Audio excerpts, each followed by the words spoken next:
Okay. మరి ఈ సమయంలో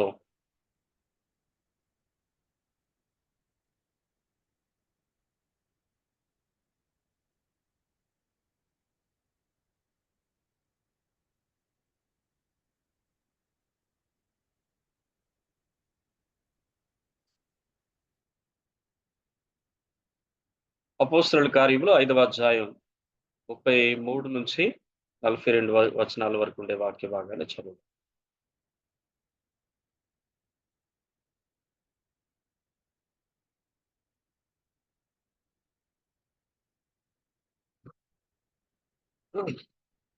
చదవండి. అందరూ అన్‌మ్యూట్ చేసుకొని చదవండి. పర్వాలేదు. అందరం చదువుదాం. వారు ఈ మాట విని అత్యాగ్రహం తెచ్చుకొని వీరిని చంపనుద్దేశించగా సమస్త ప్రజల వలన ఘనతనొందిన వాడును ధర్మశాస్త్రోపదేశకుడు అయిన గమలీయేలును ఒక పరిసయ్యుడు మహాసభలో లేచి ఈ మనుషులు కొంతసేపు వెలుపల ఆజ్ఞాపించి వారితో ఇశ్రాయేలులారా, ఈ మనుషుల విషయమై ఏం చేయబోతున్నారో జాగ్రత్త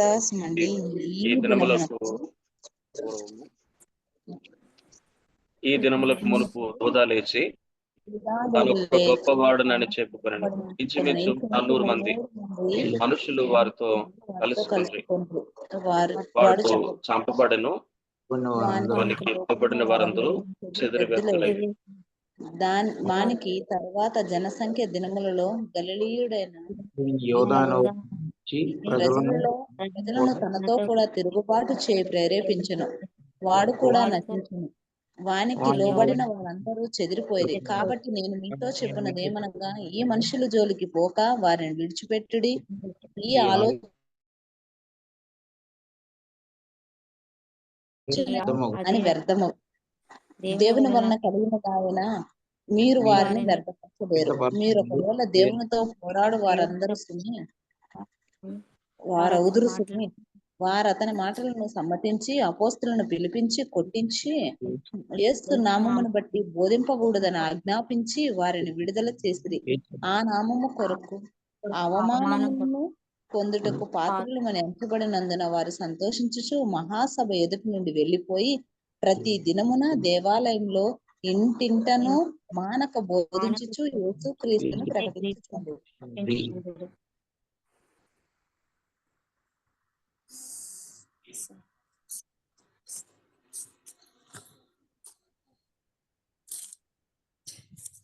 ప్రార్థన చేసుకుందాం. ప్రార్థన చేసుకుని దేవుని వాక్య ధ్యానంలో పెడదాం. మమ్మల్ని ఎంతగానో ప్రేమించిన ప్రియ తండ్రి, ఈ నమ్మకమైన ఘనమైన మహోన్నతమైన నామం బట్టి స్తోత్రం. ఈ సమయంలో ఆయన కొంత సమయం పాటు నీ వాక్యాన్ని మేము ధ్యానించబోతున్నాం. మాతో మాట్లాడండి. ఏ ఉద్దేశంతో, ఏ సంకల్పంతో ఈ లేఖన సత్యాలు మీరు గ్రంథస్థం చేశారో ఆ ఉద్దేశ క్రమంలో నుంచి మేము తొలగిపోకుండా ఈ లేఖన సత్యాలు సరిగా గ్రహించినట్లుగా మా కన్నులు మనసులు తెరవండి. మాతో మాట్లాడండి, మమ్మల్ని బలపరచండి. మా అందరికి అవసరమైనటువంటి సత్యము సందేశము మాకు నేర్పించమని ప్రార్థన చేస్తున్నాను. ముందు సమయం మా అందరికీ దీవునికరంగా చేయండి. ప్రభువానికి వందనాలు చెల్లిస్తా ఉన్నాను. పరిశుద్ధాత్మ దేవ, ఏ ఉద్దేశంతో ఈ వాక్యాన్ని రాయించారో అది మేము గ్రహించగలిగినట్లుగా దేవా మాతో మీరు మాట్లాడమని ప్రార్థన చేస్తాం. మమ్మల్ని బలపరచండి. మా అందరికి అవసరమైనటువంటి మాటలు మీరు మాట్లాడితే మాకు మేలు కలుగుతుంది కనుక ప్రభా మీరు మాతో మాట్లాడమని వేడుకుంటాం. అయ్యా మీకు వందనాలు చెల్లిస్తా ఉన్నాను ప్రభా. మరి నీ సహాయం లేకుండా నీ వాక్యాన్ని మేము సరిగా అర్థం చేసుకోవాలి. రండి, మాకు సహాయం చేయండి దేవా. ఇదిగో తండ్రి, ఈ స్థలంలో ఈ యొక్క ఆన్లైన్ వేదికగా చేసుకుని ఎంతమంది అయితే ఆశ కలిగి ఆసక్తి కలిగి నీ వాక్యం వినాలని దేవ, నేర్చుకోవాలని ఆశ కలిగి ఎంతమంది అయితే వచ్చారు, పరిశుద్ధాత్మ దేవ నీవు నేర్పించమని ప్రార్థన చేస్తాను. అయ్యా ఇదిగో మీకంటే మంచి బోధకులు ఎవరు లేరు కనుక మాతో మాట్లాడండి, మాకు బోధించండి. మా అందరికి అవసరమైనటువంటి సత్యాలు మాకు నేర్పించండి. మీరే సహాయం చేసి నడిపించమని యేసు నామములో ప్రార్థన చేస్తున్నాము తండ్రి.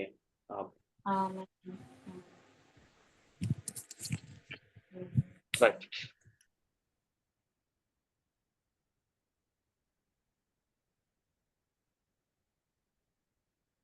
అపోస్తలులు హింసించబడుట అనేటువంటి ఈ యొక్క చివరి భాగాన్ని 5వ అధ్యాయంలోంచి మనం చూడబోతా ఉన్నాం. 33-42 వచనాల్లో ఉండే ఈ భాగంలో అపోస్తలుడు ఎలా హింసించబడినటువంటి పరిస్థితులు జరిగిన కాలంలో ఆ వివరాలు మనం చూడబోతూ ఉన్నాం. మిగిలిన వారంతా కూడా మ్యూట్ చేయండి. జాగ్రత్తగా వినండి. ఏదైనా ప్రశ్న లేదా ఏదైనా చర్చ మనం చేస్తున్నప్పుడు మీరు అన్మ్యూట్ చేసుకొని మాట్లాడవచ్చు. అధికారుల యొక్క ఆగ్రహానికి కారణాలేంటి? గమలీయేలు శిష్యులను ఎలా తప్పించాడు అనేది ఈ భాగంలో మనం ఆలోచించాల్సినటువంటి విషయాలు. ఇక్కడ శిష్యుల మీద అధికారుల యొక్క కోపానికి కారణం ఏంటి? ఆ భాగాన్ని జాగ్రత్తగా గమనించి ఆన్సర్ చేయండి.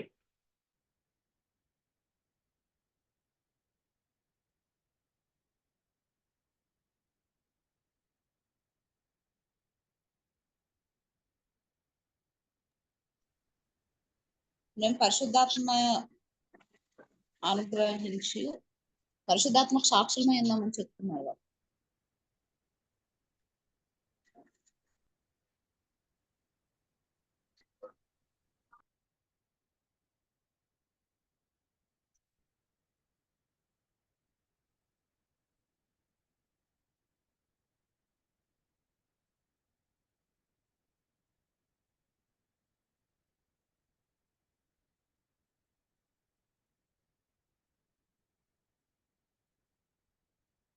శిష్యుల మీద అధికారులు ఎందుకు కోపమవుతున్నారు? వారి యొక్క ఆగ్రహానికి కారణాలేంటి?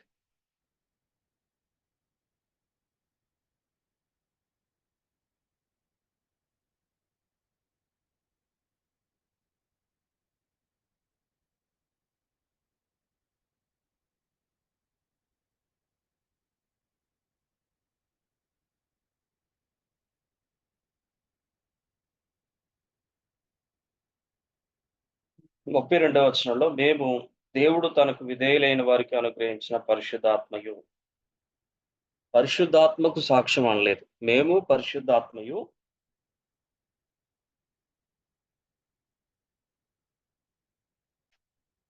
ప్రభువైన యేసుక్రీస్తు వారిని రక్షకుడుగా నియమించాడు తండ్రి అయిన దేవుడు అనే దానికి సాక్షులము అని వారు చెప్తా ఉన్నారు. 31, 32 వచనాలని మీరు చూసినప్పుడు, ఇశ్రాయేలునకు మారు మనసును పాపక్షమాపణను దయచేయుటకై దేవుడు ఆయనను అధిపతిగాను రక్షకునిగాను తన దక్షిణాస్త బలము చేత హెచ్చించి ఉన్నాడు. మేమును దేవుడు తనకు విధేయులైన వారికి అనుగ్రహించిన పరిశుద్ధాత్మయు ఈ సంగతులకు సాక్ష్యమై ఉన్నామని చెప్పిరి అనే మాట మనం చూస్తాం. పరిశుద్ధాత్మకు సాక్షులు కాదు, ప్రభువైన యేసుక్రీస్తు వారికి సాక్షులు శిష్యులు, అలాగే పరిశుద్ధాత్ముడు కూడా. అందుకే 5:33లో వారి మాట విని అనే మాట చాలా ప్రాముఖ్యమైనటువంటి మాటగా మనం చూస్తా ఉన్నాం. అధికారుల యొక్క ఆగ్రహానికి కారణాలు ఏంటి అని అంటే కనుక శిష్యుల యొక్క మాటలు వారికి చాలా కోపాన్ని పుట్టించినట్లుగా మనం చూస్తా ఉన్నాం. వారు ఏం మాట్లాడారు అని కనుక మీరు ఆలోచన చేసినట్లయితే, మీరు చంపారు, యేసుని మీరు సిలువ వేసి చంపారు, దానికి మేము సాక్షులం. అయితే మీరు ఆయనను సమాధిలో పెట్టారు, మరణం ఆయన్ని బంధించి ఉంచలేకపోయింది, ఆయన మరణాన్ని జయించి పునరుద్ధానుడిగా తిరిగి లేచాడు, దానికి మేము సాక్షులం. కాబట్టి మీరు చంపారు, మేము సాక్షులం అని చెప్పేటువంటి మాటలు వారికి చాలా కోపాన్ని తప్పించేటట్లుగా ఉన్నాయి. అలాగే వారిని చంపాలని నిర్ణయించారు కూడా. ఆ మాటలు వారు వినేసరికి ఎంత కోపం, ఎంత ఆగ్రహం వారికి వచ్చింది అని అంటే గనక, ఇక వారిని చంపడానికి కూడా ఏమాత్రం మరి వెనుకాడలేదు. వారిని చంపనుద్దేశించి అనేటువంటి మాటలు మనం అక్కడ 33వ వచనంలో మనం చూస్తాం. ఈ ఉద్యమం దేవుని మూలంగా కాకపోయినట్లయితే అది త్వరలోనే కూలిపోతుందని గమలీయేలు తెలియజేశాడు. బి అనేది రెండో ప్రశ్నకు ఆన్సర్‌గా పెట్టడం జరిగింది. గమలీయేలు శిష్యులను ఎలా తప్పించాడు అనేటువంటి దాంట్లో మీరు చూస్తే గనక, ఈ ఉద్యమం దేవుని మూలంగా కాకపోయినట్లయితే అది త్వరలోనే కూలిపోతుందని గమలీయేలు తెలియజేస్తా ఉన్నాడు. దానికి 2 ఉదాహరణలు కూడా గమలీయేలు ఇచ్చాడు. ఓకే. మీరు జాగ్రత్తగా గమనించాలి. అధికారుల యొక్క ఆగ్రహానికి కారణం ఏంటి అని అంటే గనక 33వ వచనంలో ఒక మాట మనకు కనిపించింది. వారి మాట విని. అది ఈ మాట విని అనే ఈ పదం దేని యొక్క సమరీ అని అంటే గనక, మొత్తం ఇంతవరకు కూడా 2-5 అధ్యాయాల వరకు కూడా ఉన్న సారాంశం అంతటిని మనం చూస్తే గనక, మరి వాళ్ళు పదే పదే చెప్పే విషయం ఏంటంటే గనక, సహోదరులారా, మరి మీరును మన యొక్క జనుల యొక్క అధికారులను ఏం చేశారు అనంటే, మన ప్రభు అయినటువంటి యేసుక్రీస్తు వారిని సిలువ వేసి చంపారు. అయితే దేవుడు ఆయనను మృతుల్లో నుంచి లేపాడు. దానికి మేము సాక్షులం. కాబట్టి మీరు చంపారు, మేము సాక్షులం అనేటువంటి మాట పదే చెప్పారు. ఇక్కడ నేను రిఫరెన్స్‌లు పెట్టాను. 2వ అధ్యాయం 23 వచనం, అలాగే 24 వచనం, 36 వచనం, 3వ అధ్యాయం 15 వచనం, 4వ అధ్యాయం 10 వచనం, 5వ అధ్యాయం 30 వచనం. కాబట్టి వీరు సారిసారికి చెప్పేటువంటి మాట ఏంటి అనంటే గనక, మీరు చంపారు, మేము సాక్షులం అనేటువంటి ఆ మాటలు వారు చెప్పడం అనేటువంటిది మనం చూస్తున్నాం. కాబట్టి ఇలా వారు మాట్లాడుతూ ఉంటే వారిలో ఒక రకమైన భయం వారిలోనికి చొరబడింది. ఏంటి అనంటే గనక, ఈ మనుష్యుని హత్య మా మీదకి తేవాలని మీరు ప్రయత్నం చేస్తా ఉన్నారు అని ఆల్రెడీ 4వ అధ్యాయంలో వారు వీరి మీద నేరం ఆరోపించడం అనేటువంటిది మనం చూస్తా ఉన్నాం. అందుకే వీరు ఎన్నిసార్లు మీరు అసలు ఆ పేరే ఎత్తొద్దని చెప్పినప్పుడు కూడా వాళ్ళు వినకుండా శిష్యులు పదే మరి ఆ మాటలే చెప్తా ఉన్న కారణం చేత వారికి చాలా ఆగ్రహం వచ్చిందనేటువంటి విషయాన్ని మనం చూస్తాం. అలాగే మీరు ఆలోచించినట్లయితే ఆ రోజే కాదు, ఈ రోజుకి కూడా యేసుక్రీస్తు ప్రభువారికి ఎవరైతే మేము సాక్షులం అని చెప్తారో ఆ మాట వినేసరికి లోకంలో ఉండేటువంటి చాలా మందికి కోపం వస్తూనే ఉంటది. అది ఆ రోజు ఆ అధికారులు మాత్రమే కాదు, ఈ రోజు ఉండేటువంటి సమాజంలో కూడా చాలా మందికి అదేంటో యేసు మాట వింటే, యేసు పేరు వింటే ఏవండి చాలా కోపంతో ఊగిపోయేవారు చాలా మంది ఉంటూ ఉంటారు. కాబట్టి జ్ఞాపకం చేసుకుందాం. అది ఈరోజు ప్రారంభమైన విషయం కాదని, అది సంఘ ప్రారంభం నుంచి ఉండేటువంటి పరిస్థితేనని మనం మొదటగా జ్ఞాపకం చేసుకోవాల్సిన వారమై ఉంటున్నాం. అంతేకాదు ఈ రోజుల్లో మనం చూసినప్పుడు చాలా మందిని మరి మతాల పేరట మారణ హోమాలు చేస్తున్నటువంటి పరిస్థితులు చాలా సార్లు మనం అప్పుడప్పుడు చూస్తున్నాం, వింటున్నాం.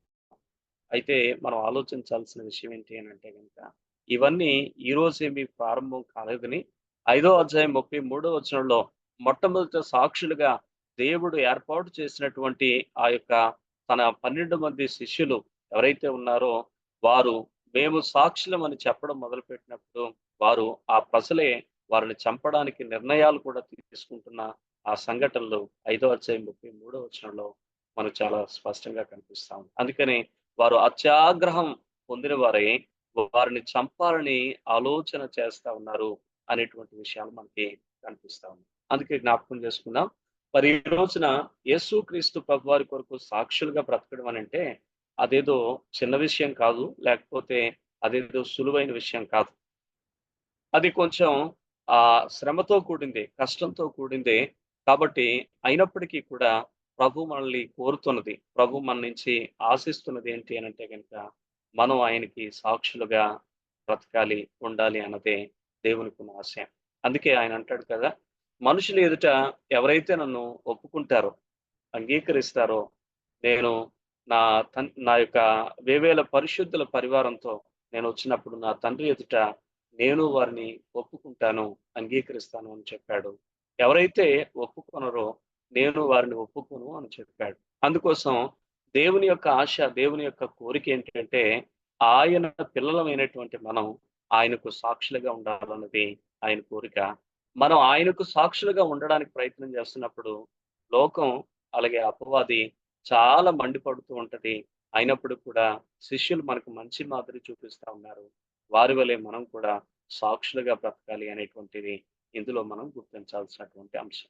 నెంబర్ 2 రెండవదిగా గమలీయేలు శిష్యుల్ని ఎలా తప్పించాడు అని గనుక మీరు ఆలోచించినట్లయితే ఇక్కడ ఒక అద్భుతమైనటువంటి సత్యం ఏమిటంటే గనక మనం దేవుని కొరకు నిలబడినప్పుడు మండేటువంటి వారు ఒక పక్కన ఉంటే, దేవుని కొరకు సాక్షులంగా ఉండడానికి ఇష్టపడుతున్నప్పుడు మన మీద లేచేవారు మరో పక్కన ఉంటే దాన్ని అణిచేటువంటి వ్యక్తులను దేవుడు వారిలో నుంచే లేపగలడు అనేది మరొక అద్భుతమైనటువంటి సత్యం. ఇక్కడ గమలీయేలు ఎవరు అనంటే గనక ఆ అధికారుల పక్షం వాడే. ఆ యొక్క మహాసభలోని ఒక ప్రాముఖ్యమైనటువంటి వ్యక్తే. అయితే ఆ గమలీయేలు ఏమని అంటున్నాడు అనంటే గనక 5వ అధ్యాయం 33వ వచనంలో వీళ్ళు ఆల్మోస్ట్ డిక్లేర్ అయిపోయారు. ఇక వీళ్ళ చంపడం ఒకటే మార్గం. వీళ్ళ చంపేస్తే గాని కుదరదన్నట్లుగా ఆయన వాళ్ళంతా కూడా నిర్ణయానికి వచ్చినప్పుడు వారందరిలో నుంచి గమలీయేలు లేచి వాళ్ళతో మాట్లాడుతూ ఆయన అంటాడు, ఈ ఉద్యమం ఒకవేళ దేవుని మూలంగా కాకుండా మనుష్యుల మూలంగా వచ్చిందైతే అది త్వరలోనే కూలిపోతుంది. కాబట్టి మీరు కంగారు పడకండి అని చెప్పేసని ఆయన మాట్లాడడం మనం చూస్తాం. ఎంత చక్కగా మాట్లాడుతున్నాడో చూడండి. ఆయన అంటాడు 34వ వచనంలో, సమస్త ప్రజల వలన ఘనత నొందినవాడును ధర్మశాస్త్ర ఉపదేశకుడునైన గమలీయేలును ఒక పరిసయుడు మహాసభలో లేచి ఈ మనుషులను కొంతసేపు వెలుపల ఉంచడని ఆజ్ఞాపించి వారితో ఇట్లను, ఇశ్రాయేలులారా, ఈ మనుషుని విషయమై మీరేమి చేయుచున్నారో జాగ్రత్త సుమండి. ఏమండి, వయసులో పెద్దవాడు, మంచి అనుభవం కలిగిన వాడు, మనుషులందరిలో పేరున్నవాడు, అంతేకాదు సభలు లాంటి అనేక మంది యవనస్తులను దేవుని కొరకు ఏమండి సిద్ధపరిచినటువంటి గొప్ప అనుభవశాలి అయినటువంటి ఈ గమలీయేలు లేచి నిలవబడి మాట్లాడుతా ఉన్నాడు. ప్రియ దేవుని జనాంగమా గమనించాలి. ఆ సందర్భంలో ఒకవేళ గమలీయేలు మాట్లాడకపోయి ఉంటే గనక వీళ్ళు ఆల్మోస్ట్ శిష్యులందరినీ చంపడానికి వాళ్ళంతా కూడా సిద్ధం అయిపోతూ ఉంటున్నటువంటి పరిస్థితి. ఈ రోజున మనం జ్ఞాపకం చేసుకోవాల్సిన వారం ఉంటున్నాం. పిల్లరా, దేవుని కొరకు మనం సాక్షులుగా ఉండాలనుకుంటున్నప్పుడు మనకు శ్రమ వస్తుంది. అయినప్పటికీ కూడా మనం కలవరపడకుండా ఆ శ్రమలో ప్రభు కొరకు నిలబడాలని ఆశపడినప్పుడు మన పక్షంగా నిలబెట్టడానికి దేవుడు అవసరమైతే మన తరపున ఎవ్వరూ లేరని బాధపడాల్సిన అవసరం లేదు. మన తరపున మాట్లాడడానికి అటువైపు నుంచే ఎవరినైనా లేపడానికి ఆయన సమర్థుడు. చూసారా, ఈ యొక్క గమలీయేలు శిష్యుల పక్షం వాడు కాడు. ఈ గమలీయేలు ప్రభువును వెంబడించేవాడు కాడు. ఈ గమలీయేలు ఏమండి అధికార పక్షం వాడు. వాళ్ళతో పాటు మహాసభలో ఉండేటువంటి ఒక అగ్రగణ్యుడు, ఒక గొప్ప సభ్యుడు. ఆయన వాళ్ళతో కలిసి ఆలోచించకుండా వాళ్ళకు ఒక మంచి ఆలోచన చెప్పేలా పరిశుద్ధాత్మ దేవుడు మరి గమలీయేలుని ఆ సందర్భంలో వాడుకోవడం మనం చూస్తా ఉన్నాం. ఇటువంటి అనుభవాలు మీలో కొంతమందికి ఉండొచ్చు. దేవుని కోసం మీరు నిలబడాలని ఆశపడినప్పుడు మిమ్మల్ని వ్యతిరేకించి, మిమ్మల్ని హింసించి లేదా గేలి చేసి రకరకాలుగా మిమ్మల్ని బాధ పెట్టడానికి ప్రయత్నం చేస్తున్నటువంటి అదే గుంపులో నుంచి ఎవరో ఒకరు లేచి అంటారు, ఎందుకురా వాళ్ళతో, మీకు ఊరుకోండి, వాళ్ళ విషయంలో మనకెందుకు, మీకు నచ్చితే వినండి, నచ్చకపోతే మానేయండి, వాళ్ళతో మనకి అవసరమా అని చెప్పేవాడు ఖచ్చితంగా దేవుడు అక్కడ సిద్ధపరుస్తాడు. కాబట్టి జ్ఞాపకం చేసుకుందాం. అందుకే ఇక్కడ మీరు ఆలోచించినట్లయితే గమలీయేలు లేచి నిలబడి మాట్లాడుతూ జాగ్రత్త సుమండి హెచ్చరిక చేస్తా ఉన్నాడు. ఈ రోజున చాలా సార్లు క్షణికావేశాలతో, ఆగ్రహాలతో, కోపాలతో మనం చేసే నిర్ణయాలు అవి సరైనవి కాదు. జ్ఞాపకం చేసుకోండి, వీళ్ళకి చాలా కోపం వస్తుంది. ఈ కోపంలో వాళ్ళు తీసుకునే నిర్ణయం ఎంత భయంకరమైనదండి. మీరు ఆలోచించినట్లయితే కనుక వాళ్ళందరూ యూదులు, ఇశ్రాయేలు జనాంగం. ఇశ్రాయేలు యూదులకు వాళ్ళకి ఏముంది అంటే ధర్మశాస్త్రం ఉంది. ధర్మశాస్త్రంలో ఉండేటువంటి ఆజ్ఞలలో ఒక ఆజ్ఞ ఏంటి అని అంటే కనుక నరహత్య చేయకూడదు. చూసారా, వీళ్ళు ఎంత ఆ కోపంలో వాళ్ళకు ఉండేటువంటి ఆ యొక్క ఆవేశంలో వాళ్ళు ఎంత ఘోరమైనటువంటి పాపం చేయడానికి సిద్ధమైపోతా ఉన్నారు. నరహత్య అనేటువంటి ఆ పాతకం చేయడానికి వాళ్ళు సంసిద్ధులైపోతా ఉంటుంటే గమలీయేలు లేచి వాళ్ళను చాలా చక్కగా అర్థమయ్యేటట్లుగా చెప్తా ఉన్నాడు. ఈ ఉద్యమం దేవుని నుంచి కాకుండా ఒకవేళ మనుషుల నుంచి వచ్చేదైతే అది త్వరలోనే కూలిపోతుంది. మీరెందుకు ఆవేశపడతారు అని గమలీయేలు చాలా వాక్చాతుర్యంతో, జ్ఞానంతో ఆయన మాట్లాడినటువంటి మాటలు బట్టి ఆ ఆగ్రహంతో ఊగిపోతున్న వారు కాస్త కొంచెం ఆలోచనలో పడ్డారు. ఆగ్రహం కొంచెం చల్లారింది. వారు కొంచెం ఏమండి నెమ్మలించారు. ఆ మరణ శిక్ష అనే ఆలోచనలో నుంచి కొరడాలతో కొట్టి విడిచిపెడదాం అనే ఆలోచన వరకు వారు మనస్సులో మారగలిగాయి. ఈ రోజున జ్ఞాపకం చేసుకుందాం. 2 రకాలైన వ్యక్తులు సమాజంలో ఉంటారు. ఎక్కడైనా ఇద్దరి మధ్యలో గొడవ రేగుతా ఉందనుకోండి, వీళ్ళు ఎలాంటోళ్ళు అనంటే కొంతమంది ఉంటారు. వాళ్ళు ఎలాంటోళ్ళు అంటే మంట రేగుతా ఉంటే అంటుకుంది అనంటే పెట్రోల్ పోసి ఆనందించేటువంటి రకాలన్నమాట. మరికొంతమంది ఉంటారు, దాన్ని ఎలా ఆర్పాలని రకరకాలుగా ప్రయత్నాలు చేసేటువంటి వాళ్ళు. ఈ రోజు నా ప్రశ్న ఏంటంటే, ఇద్దరు వ్యక్తుల మధ్య సమస్య రేగుతా ఉంటున్నప్పుడు నువ్వెలా ఉంటున్నావు? గమలీయేలు వలె ఉంటున్నావా సమస్యను సద్దుమణిగించే వ్యక్తిలాగా? లేకపోతే సమస్యను మరికొంచెం పెంచే వ్యక్తిలాగా ఉంటా ఉన్నావా? జ్ఞాపకం చేసుకోండి. ఈ రోజు మనం ఎలా ఉన్నాం ఒక్కసారి ఆలోచన చేద్దాం. ఈ ఉద్యమం దేవుని మూలంగా కాకపోయినట్లయితే అది త్వరలోనే కూలిపోతుంది. గమలీయేలు ఆలోచన చాలా శ్రేయస్కరమైనటువంటి ఆలోచన, చాలా శ్రేష్టమైన ఆలోచన. ఈ రోజు కూడా మన జీవితాలకు లేదా కొన్ని పరిస్థితులలో మనకి కూడా ఇది చాలా ఉపయోగపడుతుంది ఈ ఆలోచన. చాలా సార్లు మనం ఏదైనా ఒక సంఘటన మనకు వ్యతిరేకంగా జరుగుతా ఉంటున్నప్పుడు మనం వెంటనే చాలా బాధపడిపోతూ ఉంటాం. చాలా కంగారు పడిపోతూ ఉంటాం. చాలా సార్లు చాలా ఎమోషన్‌కి లోనై అసలు ఏం చేయాలి? ఏం చేయాలి? అనేటువంటి ఒక ఆలోచనలోనికి మనం వచ్చేస్తాం. అటువంటి సందర్భాల్లో నువ్వేం చేయాలి? ఏం చేయాలని తొందరపడాల్సిన అవసరం లేదు కానీ, నువ్వు తీసుకోవాల్సిన ఒక మంచి ఆలోచన గమలీయేలు ఇక్కడ చెప్తా ఉన్నాడు. ఇది దేవుని మూలంగానే జరుగుతున్నదైతే, ఒకవేళ నాకు వ్యతిరేకంగా జరగవచ్చు, లేదా దేవుని సేవకే వ్యతిరేకంగా జరగవచ్చు, లేకపోయినట్లయితే నా కళ్ళకు అలా అనిపిస్తూ ఉండవచ్చు. అటువంటి పరిస్థితులలో మనం కంగారు పడకుండా మనం ఆలోచించాల్సిన విషయం ఏంటంటే, ఇది ఒకవేళ దేవుని అనుమతితో జరుగుతా ఉందనుకో, దాన్ని ఎవరు ఆపలేరు. ఒకవేళ మనుషుల యొక్క ఆలోచన బట్టి జరుగుతా ఉందంటే, అది ఎప్పటికీ కొనసాగదని మనం అర్థం చేసుకోగలిగితే గనక, చాలా సార్లు మనం కూడా ఈ అధికారుల వలె ఆగ్రహంతో ఊగిపోకుంటూ ఉంటాం అనే విషయాన్ని ఇక్కడ మనం జ్ఞాపకం చేసుకుందాం. దానికి 2 ఉదాహరణలు చెప్పాడు. అందులో దూత అనేటువంటి ఒక ఆయన ఉన్నాడట. ఈయన గురించి మనకు అంతగా తెలియదు. కానీ గమలీయేలు ఆయన అప్పటి కాలంలో ఆ యొక్క సమాజంలో లేచినటువంటి విప్లవకారుల గురించి మాట్లాడుతూ ఇద్దరు వ్యక్తులు చెప్పాడు.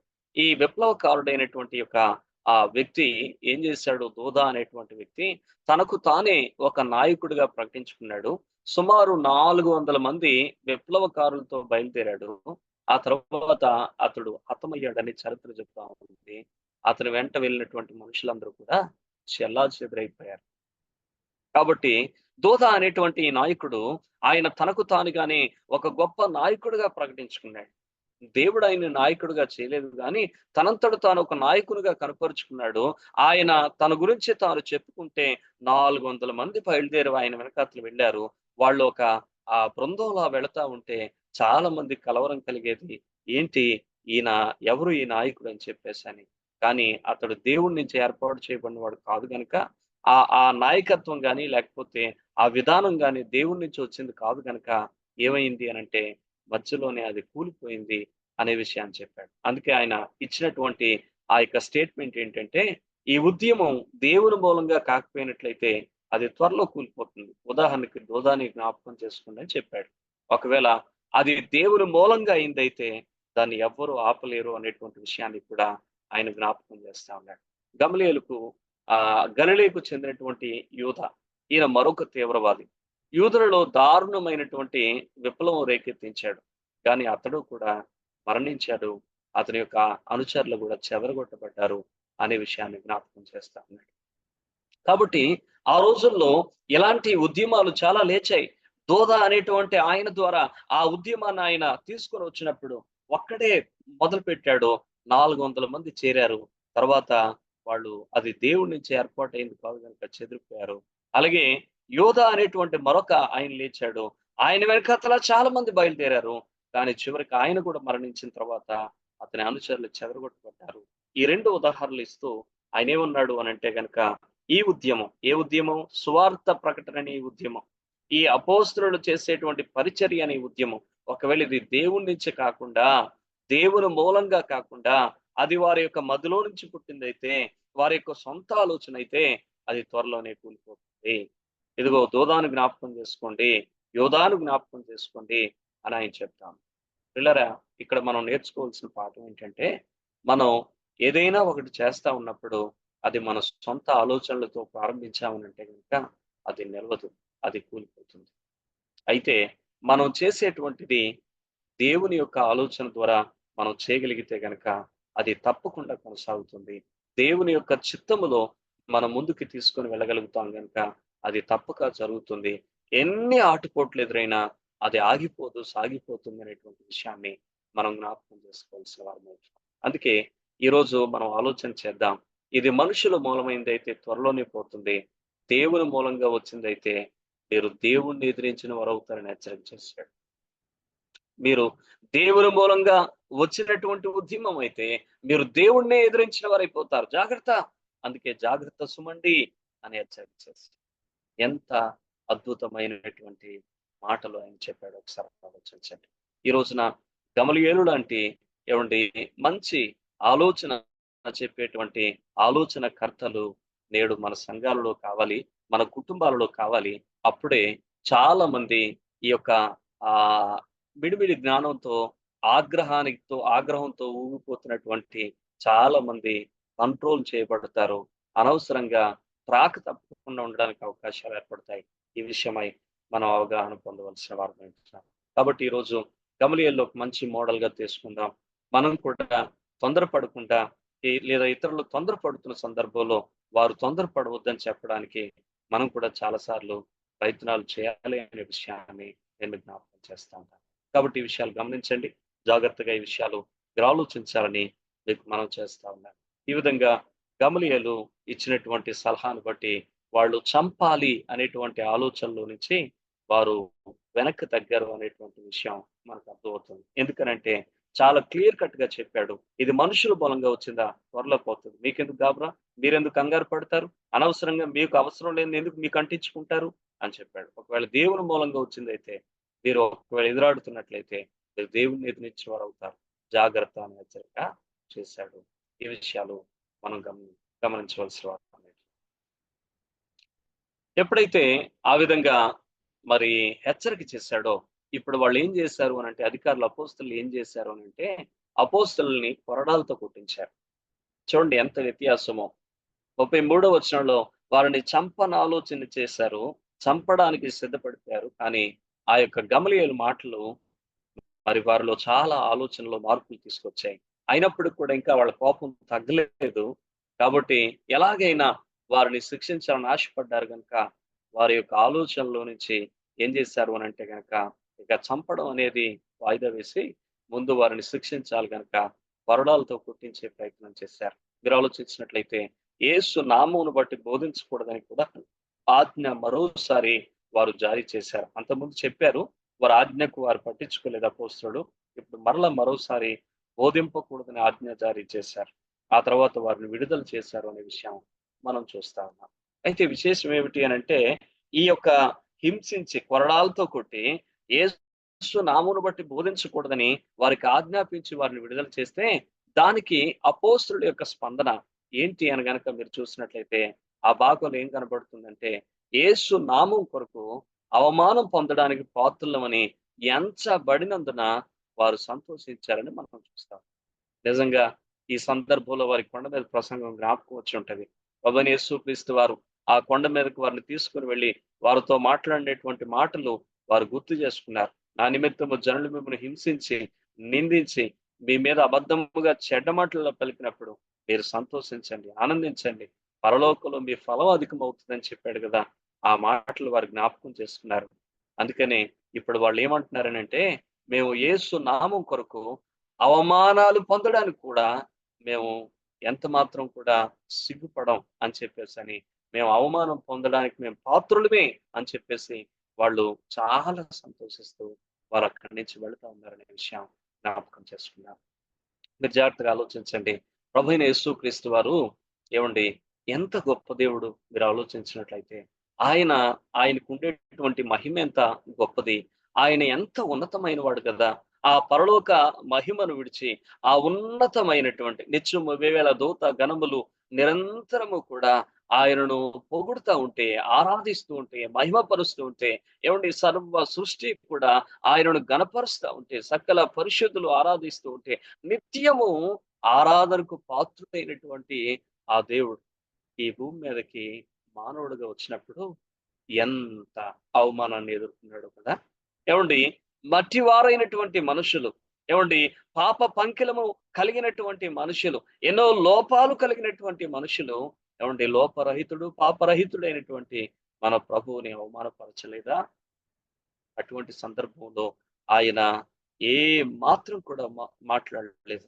దేవుని వాక్యంలో యెషయా గ్రంథంలో 53వ అధ్యాయంలో మరి ప్రభు కొరకు ప్రవచించబడిన ప్రవచనం వలె ఏమండి వదకు తేబడిన గొర్రె పిల్ల వలె ఆయన ఏం చేశాడనంటే మౌనంగా అదంతటిని పరిచాడు. ఇక్కడ ఏమండి శిష్య బృందం కూడా వారు చేసిన అవమానాలు, వారు చేసిన హేళనలు, వారు కొరడాలతో కొట్టించినటువంటి ఏమండి ఆ యొక్క పరిస్థితులన్నిటిని బట్టి వారు ఏం చేస్తున్నారు అనంటే బాధపడటం లేదు, దుఃఖపడటం లేదు. వాళ్ళు సంతోషిస్తున్నారు. వారు ఆనందిస్తూ ఉన్నారు. ఏమండి, మా ప్రభువు పొందినటువంటి ఆ యొక్క శ్రమలో కొదువైన వాటిని మేము పొందడానికి మాకు దేవుడు అవకాశం ఇచ్చాడని వారు బహుగా సంతోషిస్తా ఉన్నారు. కాబట్టి ఈరోజు ఈ మాటలు మనం ఆలోచన చేయవలసిన వారు. అందుకనే జ్ఞాపకం చేసుకుందాం. మన ప్రభువే అంతగా అవమానపరచబడినప్పుడు, శ్రమపరచబడినప్పుడు ఈరోజు మనం ఎంత? అందుకనే కదా ఆయన అంటాడు, మీ ప్రభువును మీ మీ యొక్క నాయకుడినైనటువంటి నన్నే లోకం ఇలా అవమానపరిచినప్పుడు, లోకం నన్నే హింసించినప్పుడు మిమ్మల్ని ఎలా అవమానపరచకుండా, హింసించకుండా ఉంటుంది అనే విషయాన్ని ఆయన ముందుగానే జ్ఞాపకం చేశాడు. కాబట్టి ఈ విషయాన్ని మనం జ్ఞాపకం చేసుకుందాం. వారి నింద, అవమానం, శ్రమ అనేది వారు సంతోషంగా ఎంచుకున్నారనే విషయం చూస్తున్నాం. మరీ ఎక్కువగా బోధించారు. వాళ్ళేమన్నారు? బోధించకూడదన్నారు. వీళ్ళేం చేస్తున్నారు అనంటే 42వ వచనంలో మరీ ఎక్కువగా బోధించారు అనే విషయాన్ని మనం చూస్తున్నాం. ఎలా బోధించారు అనంటే 4 విషయాలు చెప్తాను చూడండి. ప్రతి దినము బోధించారు. ఎప్పుడు బోధించారంటే ప్రతి దినము. ఎలా బోధించారంటే మానక బోధించారు. అలాగే గమనిస్తే ఎక్కడ బోధించారంటే అటు దేవాలయంలో బోధిస్తున్నారు, ఇటు ఏంటంటే బోధిస్తున్నారు. అంటే ఎక్కడ వదలట్లేదు. అంతేకాదు ఏమి బోధించారనంటే గనక యేసే క్రీస్తని ప్రకటన చేశారు. యేసు నామమును బట్టి బోధించకూడదని చెప్పారు కదా! ఇప్పుడు వాళ్ళు ప్రకటిస్తా ఉన్నారు. యేసే క్రీస్తు. ఏమండి, ప్రతి యూదుడు కూడా వాళ్ళు క్రీస్తు కొరకు ఎదురు చూస్తా ఉన్నారు. గ్రీకులో క్రీస్తు, హీబ్రూలో మెస్సయ. వాళ్ళు మెస్సయ కొరకు ఎదురు చూస్తా ఉన్నారు. అయితే మీరు జాగ్రత్తగా ఆలోచించినట్లయితే అపోస్తలులు వారికి ఏం చెప్తా ఉన్నారు? ఏమి దృఢపరుస్తా ఉన్నారు అనంటే, ఏమి రుజువు పరుస్తా ఉన్నారనంటే, ఇదిగో మీరు ఎదురు చూస్తున్నటువంటి ఆ మెస్సయ ఎవరో కాదు, ఈ క్రీస్తే అనేటువంటి విషయాన్ని, ఈ యేసే అనేటువంటి విషయాన్ని వారికి రుజువు పరుస్తూ ప్రకటిస్తున్న విషయాన్ని మనం జ్ఞాపకం చేసుకుందాం. కాబట్టి పిల్లరా, ఈ విధంగా అపోస్తలులు దేవుడు చెప్పినటువంటి మహా ఆజ్ఞకు విధేయత చూపి మరి మానక ప్రతిదినము దేవాలయంలో ఇంటింట యేసే క్రీస్తుని ప్రకటిస్తూ వారు సువార్త ప్రకటిస్తున్నారు. కేవలం అపోస్తలులు మాత్రమే కాదు, విద్యార్థి గమనిస్తే సంఘం అంతా కూడా ఇలాగున పనిచేస్తా ఉందనే విషయం మనం జ్ఞాపకం చేసుకుంటాం. ముందు అధ్యాయాల్లో మనం వెళ్ళినప్పుడు అది మనకు చాలా క్లియర్ గా అర్థమవుతా ఉంది. కాబట్టి వారు ప్రతి దినము మానక దేవాలయంలో ఇంటింట ఎక్కడ అవకాశం కలిగితే అక్కడ యేసే క్రీస్తుని వారు ప్రకటిస్తూ ఉన్నారు. కాబట్టి ప్రియమైన వాళ్ళరా, ఈరోజు ఈ విషయాన్ని జ్ఞాపకం చేసుకున్నాం. చాలా సార్లు సువార్త ప్రకటన మనం నిర్లక్ష్యం చేస్తున్నాం. కానీ పిల్లరా, వారు ఆది సంఘంలో ఉన్న ప్రతి ఒక్కరూ కూడా సువార్తను ఒక ఊపిరిగా, ఒక ఉద్యమంగా తీసుకున్నారు. అందుకే మరి ఈ రోజున ప్రపంచంలో నలుమూలలకు దేవుని సువార్త మొదటి శతాబ్దంలోనే వ్యాపించింది. అయితే విశేషం ఏమిటి అని అంటే గనక మొదటి శతాబ్దంలో వచ్చిన సువార్త ఇంకా మన దేశంలో మిగిలిన వారికి చేరలేకపోతా ఉంది అన్నది చాలా బాధాకరమైన విషయం. ఏమండి, ప్రభు శిష్యుడైన తోమ మన దేశానికి మొదటి శతాబ్దంలోనే సువార్త తెచ్చాడు. కానీ సువార్త మన దేశానికి వచ్చి చాలా సంవత్సరాలు అయిపోయింది. కానీ ఇంకా సువార్త ఏమండి మన దగ్గరకు వచ్చి చాలా సంవత్సరాలు అయిపోయింది. కానీ ఆ సువార్త మన పొరుగు వారి దగ్గరికి చేరగలుగుతా ఉందా? ఆలోచించవలసిన వారు. ఇదిగో ఈ యొక్క దైవజనుల నుంచి, అపోస్తలుల నుంచి మనం ఏమి నేర్చుకోవాలి మాదిరి? ఇదిగో వారు ఎంత హింసించబడుతున్నా వారు మరీ ఎక్కువగా బోధించారు. ప్రతిదినము బోధించారు. మానక దేవాలయంలో ఇంటింట యేసే క్రీస్తుని వారు ప్రకటించారు. మరి ఈరోజు దేవుడు మళ్ళీ అటువంటి గొప్ప ఉద్యమం నేడు మన సంఘాలలో మరి సేవకుల్లో, విశ్వాసుల్లో కూడా దేవుడు తీసుకురావాలని మరి ఈరోజు మనం ప్రార్థించవలసిన వారు ఉంటున్నాం. ఇది ఈ 5వ అధ్యాయం మనకు నేర్పించే అద్భుతమైనటువంటి పాఠాలు. మరి పిల్లరే, ఇంతవరకు విన్నటువంటి విషయాల్లో మీకు ఏమైనా సందేహాలు ఉంటే మీరు మాట్లాడవచ్చు.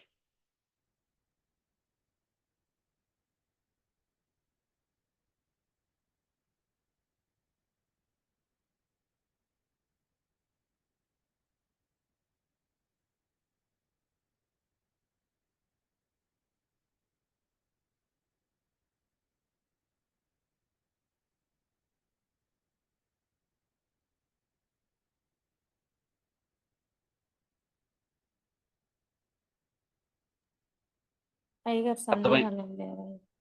అర్థమైందా? అర్థమైంది. ఏమైనా ప్రశ్న?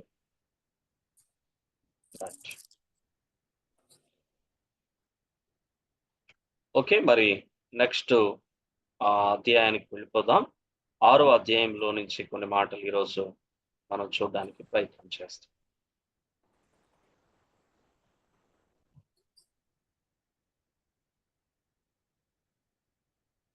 అపోస్తలుల కార్యములు అధ్యాయం 6వ అధ్యాయానికి మీ అందరికీ ఆహ్వానం తెలియజేస్తా ఉన్నాం. బైబిల్ గ్రంథంలో నుంచి 6వ అధ్యాయం 1 నుంచి 7 వచనాల్లో ఉండే ఈ భాగాన్ని చదువుతాం.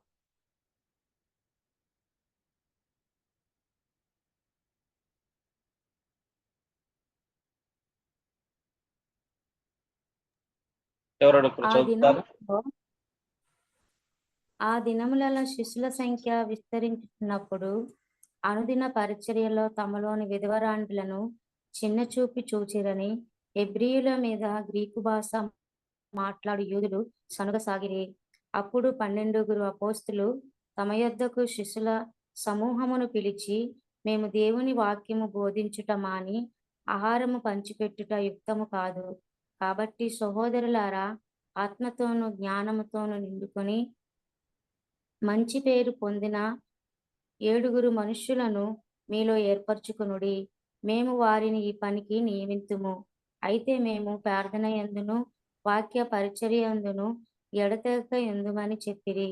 ఈ మాట జన సమూహం అంతటికి ఇష్టమైనందున వారు విశ్వాసముతోనూ పరిశుద్ధాత్మతోనూ నిండుకొనిన వాడైన స్తెఫను, ఫిలిప్పు, ప్రొకోరు, నికానోరు, తిమోను, పర్మేవాసు, యూదుల మత ప్రవిష్టుడును అంత్యోకయ వాడును అగు నికోలాసు అను వారిని ఏర్పరచుకొని వారిని అపోస్తుల ఎదుట నిలవబెట్టిరి.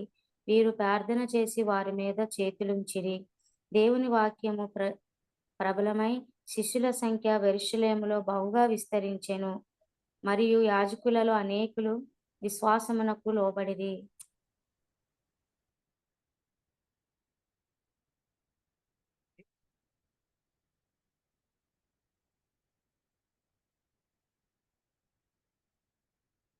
అపోస్తలుల కార్యములలో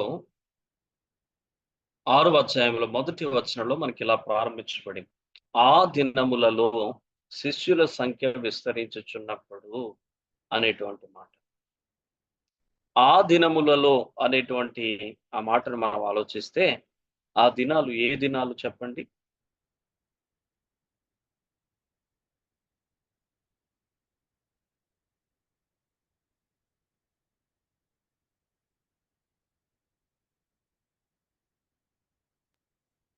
పైన చెప్పిన ప్రకారం అయితే వాళ్ళ సువార్తని అడ్డుకుంటున్న రోజులు అనుకోవచ్చు, లేదంటే మొదటి రోజుల్లో అనుకోవచ్చు.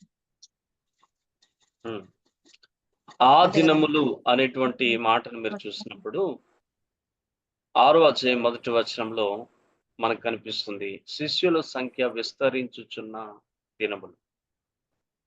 శిష్యుల సంఖ్య ఎందుకు విస్తరిస్తుంది అనంటే గనక అవి బాగా బోధించబడుతున్నటువంటి దినాలు. మనం లాస్ట్ లో మాట్లాడుకున్నాం కదా, వారు ఇంటింటారు మానక వారు బోధించారు. ఎక్కడ అనంటే ఇంటింట దేవాలయం. ఎప్పుడు అంటే మరి ప్రతి దినము అనేటువంటి విషయాలు మనం చూస్తాము. కాబట్టి వాళ్ళు బోధిస్తా ఉన్నారు. బోధ అనేటువంటి దాన్ని మీరు జాగ్రత్తగా ఆలోచించవలసిన వారు ఉంటున్నారు. పిల్లరా, బోధను ఇంగ్లీష్ లో టీచింగ్ అని అంటారు.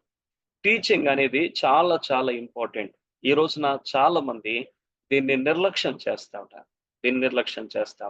ఇంకో మాట జ్ఞాపకం చేస్తాను. చూడండి, అపోస్తలుడైనటువంటి పౌలు ఎఫెసీయులకు రాయబడిన పత్రికను మీరు ఒకసారి జ్ఞాపకం చేసుకుంటే, ఎఫెసీ పత్రిక 4వ అధ్యాయంలో మనకి ఇలాగూ కనిపిస్తా ఉంది. ఎఫెసీ పత్రిక 4వ అధ్యాయం మీరు జాగ్రత్తగా ఆలోచించినట్లయితే కనుక మరి దేవుని యొక్క వాక్యంలో 11, 12, 13 వచనాలు కలిపి ఉంటాయి. ఆ వచనాలు ఒకసారి మనం చూద్దాం. 11, 12, 13 వచనాలు.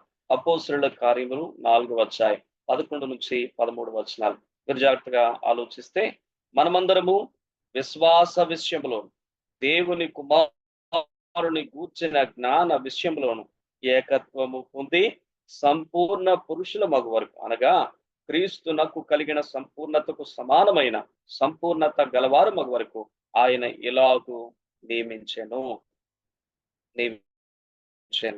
మీరు జాగ్రత్త గమనిస్తే గనక ఈ 2 వచనాలు మనకి ఏం చెబుతున్నాయి అనంటే, మనం అందరూ సంపూర్ణం అవ్వాలి అనే విషయం చెప్తా ఉన్నాడు. ఇంతకీ ఆ సంపూర్ణతకు కొలమానం ఏంటి అనంటే గనక, క్రీస్తునకు కలిగిన సంపూర్ణతకు సమానమైన సంపూర్ణత గలవారం అవడానికి దేవుడు కోరుతున్నాడు. అలా కోరిన దేవుడు ఏం చేశాడంటే, మన కోసం ఒక నియమాన్ని ఏర్పాటు చేశాడు. అందుకే ఎలాగూ నియమించెను అనే మాట మనం చూస్తాం. ఏంటి ఆ నియమం అనంటే గనక 13వ వచనం. పరిశుద్ధులు సంపూర్ణులగినట్లును క్రీస్తు శరీరము క్షేమాభివృద్ధి చెందుటకును పరిచర్య ధర్మము జరుగుటకును ఆయన కొందరిని అపోస్తలుగాను. మీరు జాగ్రత్తగా గమనిస్తే పరిశుద్ధులు సంపూర్ణులగినట్లును అంటే క్రీస్తునకు కలిగిన సంపూర్ణతకు సమానమైన సంపూర్ణతలోనికి రావాలి. అలా ఎప్పుడైతే పరిశుద్ధులు సంపూర్ణులుగా అవుతారో క్రీస్తు శరీరం ఏమవుతుంది అనంటే క్షేమాభివృద్ధి చెందుతుంది. అంటే సంఘం క్షేమాభివృద్ధి చెందుతుంది. అలాగే పరిచర్య యొక్క ధర్మం జరుగుతుంది. కాబట్టి పరిచర్య ధర్మం జరగాలి అనంటే క్రీస్తు సంఘం క్షేమాభివృద్ధి చెందాలి అనంటే ప్రతి పరిశుద్ధుడు పరిపూర్ణతలోనికి రావాలి. అయితే విశేషమైన విషయం ఏంటంటే ఒక పరిశుద్ధుడు పరిపూర్ణతలోనికి ఎప్పుడు వస్తాడు? ఎవరు పరిశుద్ధులు? మనం ఎలా పరిశుద్ధులమయ్యాం అనంటే గనక ఎవరైతే యేసుక్రీస్తునందు విశ్వాసం ఉంచి వారి పాపమును గూర్చిన ఒప్పుదల కలిగి ఆయన దగ్గరకు వచ్చి ఆయన ఎదుట తమ పాపాలు ఒప్పుకొని విడిచిపెడతారో వారు క్రీస్తు రక్తంలో కడగబడిన వారై పరిశుద్ధులుగా చేయబడిన వారు అవుతారు. అలా పరిశుద్ధ పరచబడినటువంటి ఈ పరిశుద్ధుడు ఇప్పుడు ఏమవ్వాలి అనంటే గనక క్రీస్తునకు కలిగిన సంపూర్ణతకు సమానమైన సంపూర్ణతలోనికి రావాలి. అలా రావడం ద్వారా ఏం జరుగుతుంది? పరిచర్య ధర్మం జరుగుతుంది. అలా రావడం ద్వారా సంఘం క్షేమాభివృద్ధి జరుగుతుంది. కాబట్టి సంఘము క్షేమాభివృద్ధి జరిగి పరిచర్య ధర్మము జరిగి ఏమండి ఇంత చక్కగా మరి ఆ సంఘము విస్తరించడానికి మరి ప్రతి పరిశుద్ధుడు పరిపూర్ణతలోనికి రావాలి అనే ఒక నియమాన్ని ప్రభు ఏర్పాటు చేశాడు. అయితే విశేషం ఏమిటి అని అంటే గనక ఈ పరిపూర్ణతకు కొలమానం కూడా చెప్పాడు. క్రీస్తునకు కలిగిన పరిపూర్ణతకు సమానమైన పరిపూర్ణతలోని మనం రావాలి. అయితే దీనికోసం ఇది 1 రోజు 2 రోజుల్లో వచ్చేది కాదు గనక దానికోసం ఆయన ఏం చేశాడు అని అంటే గనక కొన్ని పరిచర్యలను సంఘానికి అందుబాటులోకి తెచ్చాడు. అందులో ఉన్న పరిచర్యలు మీరు చూస్తే గనక 13వ వచనంలో అందుకొరకు ఆయన ఏం చేశాడట? ఆయన కొందరిని అపోస్తలులుగాను కొందరిని ప్రవక్తలుగాను కొందరిని సువార్తికులుగాను కొందరిని కాపరులుగాను ఉపదేశకులుగాను నియమించెను. చాలా మంది దీన్ని 5 ఫోల్డ్ మినిస్ట్రీ అని అంటారు. 5 విధముల పరిచర్య అని అంటారు. కానీ మరి గమనిస్తే స్టాన్లీ గారు అటువంటి కొంచెం దేవుని వాక్యాన్ని మరి విశేషంగా విశ్లేషించి బోధించేటువంటి దైవజనులు దీన్ని 4 ఫోల్డ్ మినిస్ట్రీ అని పిలిచారు. అంటే 4 విధములైనటువంటి పరిచర్యలు. ఎందుకని అనంటే గనక తెలుగు బైబిల్లో చాలా క్లారిటీగా కొందరిని అనే పదంతో ప్రతి ఒక్క పరిచర్య విభజించబడింది. మీరు జాగ్రత్తగా ఆలోచిస్తే ఎన్ని పర్యాయాలు వచ్చింది ఆ పదం? 4 సార్లు. 4 సార్లు వచ్చింది. మీరు జాగ్రత్తగా గమనిస్తే గనక ఎవరి గురించి మాట్లాడాడు అనంటే కొందరిని అపోస్తలులుగా అని అన్నాడు. అలాగే కొందరిని ప్రవక్తలుగా అని అన్నాడు. కొందరిని సువార్తికులుగా అని అన్నాడు. కొందరిని కాపరులుగా అని అన్నాడు. కొందరిని అన్నమాట ఇక చేర్చకుండా కాపరులుగా అనంటూ కాపరులుగాను ఉపదేశకులుగాను నియమించెను అనే మాట అక్కడ జ్ఞాపకం చేస్తా వచ్చాడు. ఈ రోజున మీరు ఆలోచించినట్లయితే అపోస్తలులు అలాగే ప్రవక్తలు వారు చేసిన పరిచర్య ఏమిటో ఆల్రెడీ 2వ అధ్యాయంలో మనకు చెప్పబడింది. మీరు జాగ్రత్తగా ఆలోచించినట్లయితే కనుక దేవుని యొక్క వాక్యంలో మనం ఇలా చూస్తా ఉన్నాం. 20వ వచనం. క్రీస్తు యేసే ముఖ్యమైన మూలరాయి అయి ఉండగా అపోస్తలులను ప్రవక్తలను వేసిన పునాది మీద మీరు కట్టబడి ఉన్నారు. అపోస్తలులు ప్రవక్తలు వారు చేయు సేవ ముగిసింది. వారు పునాదులు వేసి వారు వెళ్ళారు. అయితే ఇక్కడ గమనించాల్సిన విషయం ఏంటంటే ఇక సువార్త ప్రకటించేవారు అలాగే కాపరులు ఉపదేశకులు ఈ 3 పరిచర్యలు ప్రస్తుతం చాలా విరివిగా అవసరమైనటువంటి పరిచర్యలు. అపోస్తలులు ప్రవక్తలు పునాదులు వేశారు. పునాది ఎన్నిసార్లు వేస్తారు చెప్పండి? ఒక్కసారి. కాబట్టి ఆల్రెడీ పునాది వేసేశారు. కన్‌స్ట్రక్షన్ స్టార్ట్ అయిపోయింది. ఇప్పుడు కట్టేవారు ఎవరు అనంటే గనక సువార్త ద్వారా కట్టబడాలి. కాపరి పరిచర్య ద్వారా, ఉపదేశం ద్వారా కట్టబడాలి. కాబట్టి మీరు జాగ్రత్తగా గమనిస్తే గనక అందుకే ఇప్పుడు నేడు ఎవరు అవసరం ఉంది అనంటే గనక సువార్తకుల యొక్క అవసరం ఉంది. అలాగే ఎవరు అవసరం ఉంది అనంటే గనక మీరు జాగ్రత్తగా ఆలోచించినట్లయితే కాపరి, ఉపదేశకుని యొక్క అవసరం ఉంది ఉంది. అయితే ఈ రోజున మీరు జాగ్రత్తగా ఆలోచించినట్లయితే గనక 5 ఫోల్డ్ మినిస్ట్రీ అని చెప్పేవాళ్ళు కాపర్లు వేరు, ఉపదేశకులు వేరు అని చెప్పి వేరు చేస్తారు. కాపరి పరిచర్యను ఉపదేశకుని పరిచర్య, ఉపదేశం అంటే ఇంగ్లీష్ లో టీచింగ్ అని అంటారనమాట. ఆ యొక్క బోధన పరిచర్యను వేరు చేస్తారు. కానీ మన తెలుగు బైబిల్లో చాలా క్లియర్ గా ఉంది. మరి గమనిస్తే ప్రతి కాపరి కూడా ఏం చేయాలి అని అంటే గనక బోధించాలి, టీచ్ చేయాలి. సంఘానికి ఈ రోజున కావాల్సింది టీచింగ్. సంఘానికి ఈ రోజున కావాల్సింది ప్రీచింగ్ కాదు, టీచింగ్ కావాలి. కాబట్టి మీరు జాగ్రత్తగా ఆలోచించినట్లయితే ఎందుకు ఆ దినాలలో శిష్యుల సంఖ్య విస్తరించింది అని గనక మీరు ఆలోచించినట్లయితే గనక అక్కడ టీచింగ్ ఉంది. కాబట్టి ఈ విషయాన్ని మనం జ్ఞాపకం చేసుకోవాల్సిన వరమే ఉంటున్నాం. అలాగే మీరు అపోస్తల కార్యం 19వ అధ్యాయంలో కూడా తర్వాత మీరు ఆ భాగానికి మనం వచ్చినప్పుడు మరీ బాగా మనం స్టడీ చేయడానికి ప్రయత్నం చేస్తాం.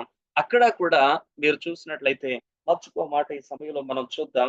చూడండి, టీచింగ్ ఎంత ఎఫెక్టివ్ గా పనిచేస్తుందో, టీచింగ్ యొక్క అవసరత ఎందుకు దేవుడు అంత ప్రాముఖ్యంగా మన కొరకు రాయించి పెట్టాడో ఈ రోజున చాలా మంది టీచింగ్ ని నిర్లక్ష్యం చేసే వాళ్ళు చాలా మంది ఉంటారు.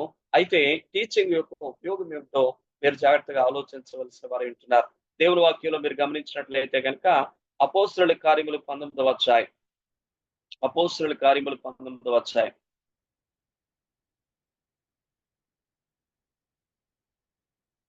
9-10 వచనాలు ఇలా చదువుతా ఉన్నాం.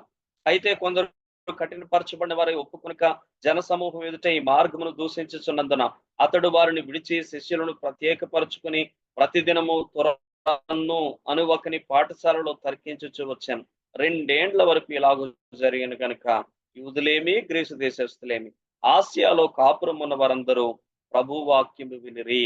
మీకు ఆ మాటలు ఏమైనా అర్థమైనయా?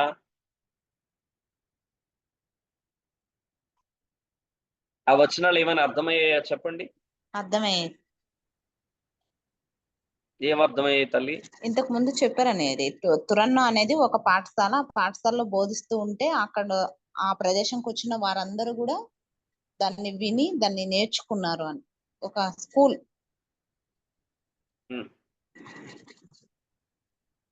ఇంకా మీరు ఆలోచించాల్సినటువంటి విశేషమైన విషయం ఉంది అక్కడ. చెప్పేవాడుగా ఉన్నాం. పౌలు ఎక్కడ బోధిస్తా ఉన్నాడు? చెరసాల. పౌలు ఎక్కడ బోధిస్తా ఉన్నాడు? అప్పటికి ఆయన చెరసాలకు వెళ్ళలేదమ్మా. తురన్ను అని ఒకని పాఠశాలలో బోధిస్తా ఉన్నాడు. ఆయన బోధిస్తా ఉంటే అక్కడ ఆయన టీచింగ్ చేస్తా ఉంటే కొంతమంది శిష్యులను ఏర్పాటు చేసుకొని 4 గోడల మధ్య ఆయన ఉపదేశం చేస్తా ఉంటే, బోధ చేస్తా ఉంటే ఆ బోధ, ఆ టీచింగ్ అనేది ఎక్కడ వినబడింది, దాని యొక్క రిఫ్లెక్షన్ ఎక్కడ మనం చూస్తా ఉన్నాం అని అంటే గనక 10వ వచనంలో మనం చూస్తా ఉన్నాం. ఏమనంటున్నాడు అని అంటే 2 సంవత్సరాలు ఆయన ఇలా నేర్పిస్తూ వస్తూ ఉంటే, టీచ్ చేస్తూ వస్తూ ఉంటే ఏం జరిగిందట అని అంటే గనక 2 ఏండ్లు ఇలా జరిగిన గనక యూదులేమి, గ్రీసు దేశస్తులు అందరూ, ఆసియాలో కాపురం ఉన్న వారందరూ కూడా ప్రభు వాక్యం విన్నారు అని చెప్పి ఎంత ఆశ్చర్యమో చూడండి.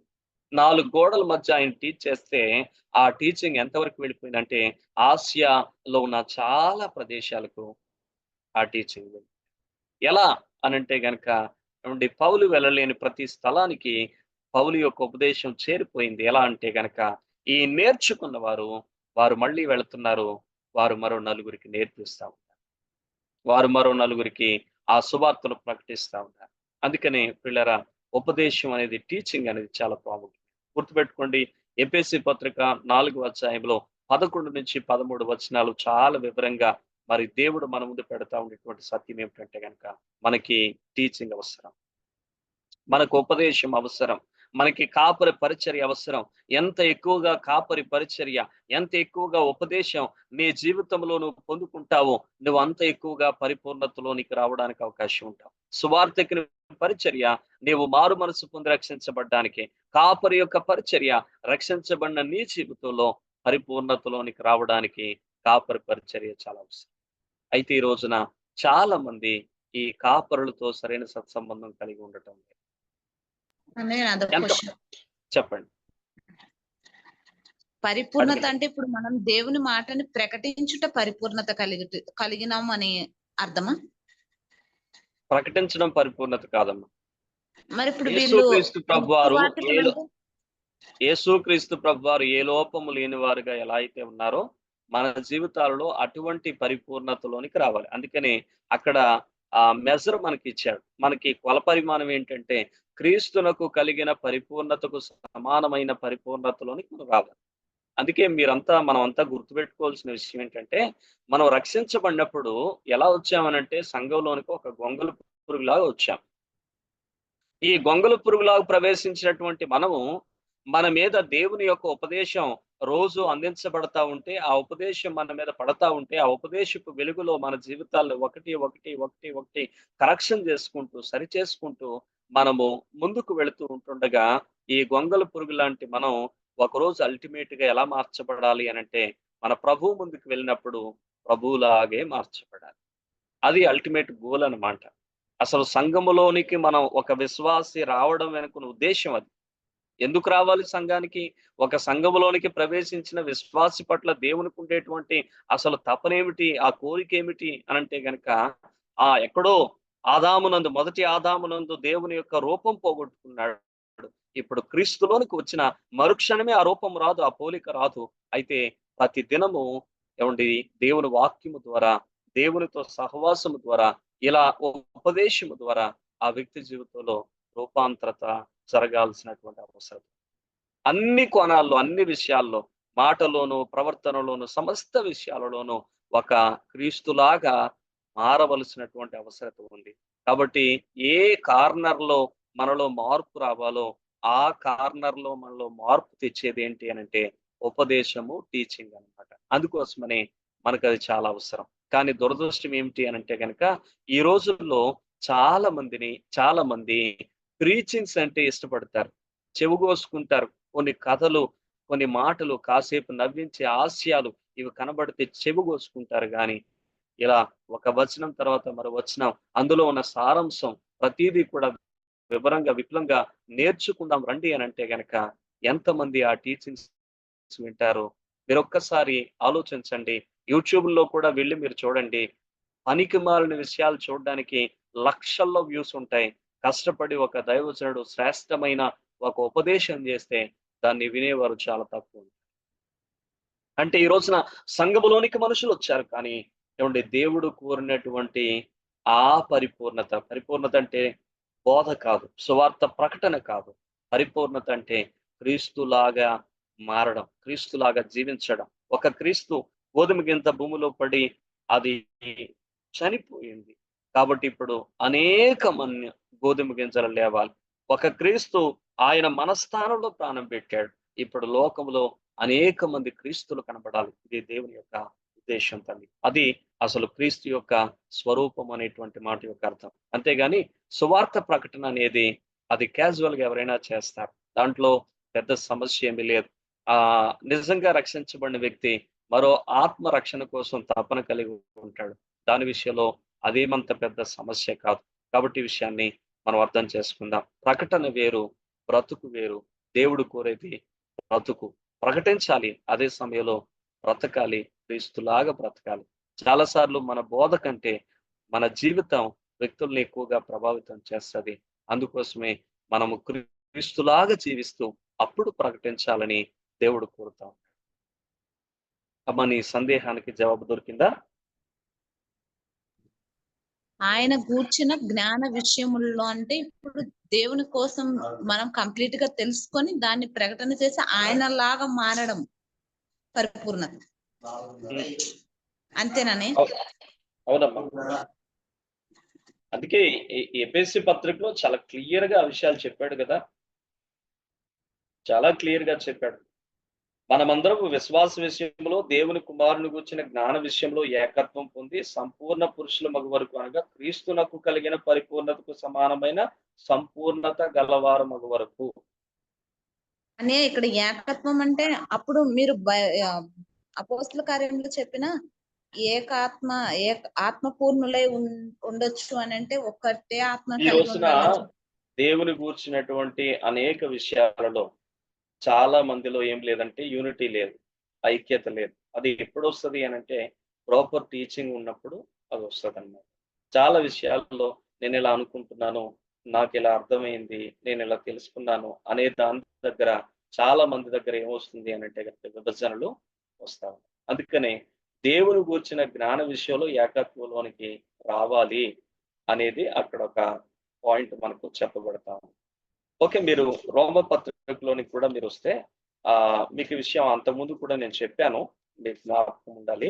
రోమ 8వ అధ్యాయంలో 29వ వచనం మనకి ఇలా చెప్తాం. ఎందుకనగా తన కుమారుడు అనేక సహోదరులు జ్యేష్ఠుడగినట్లు దేవుడు ఎవరిని ముందుగా ఎరిగానో వారు తన కుమారుని స్వారూప్యం గలవారొకటకు వారిని ముందుగా నిర్ణయించారు.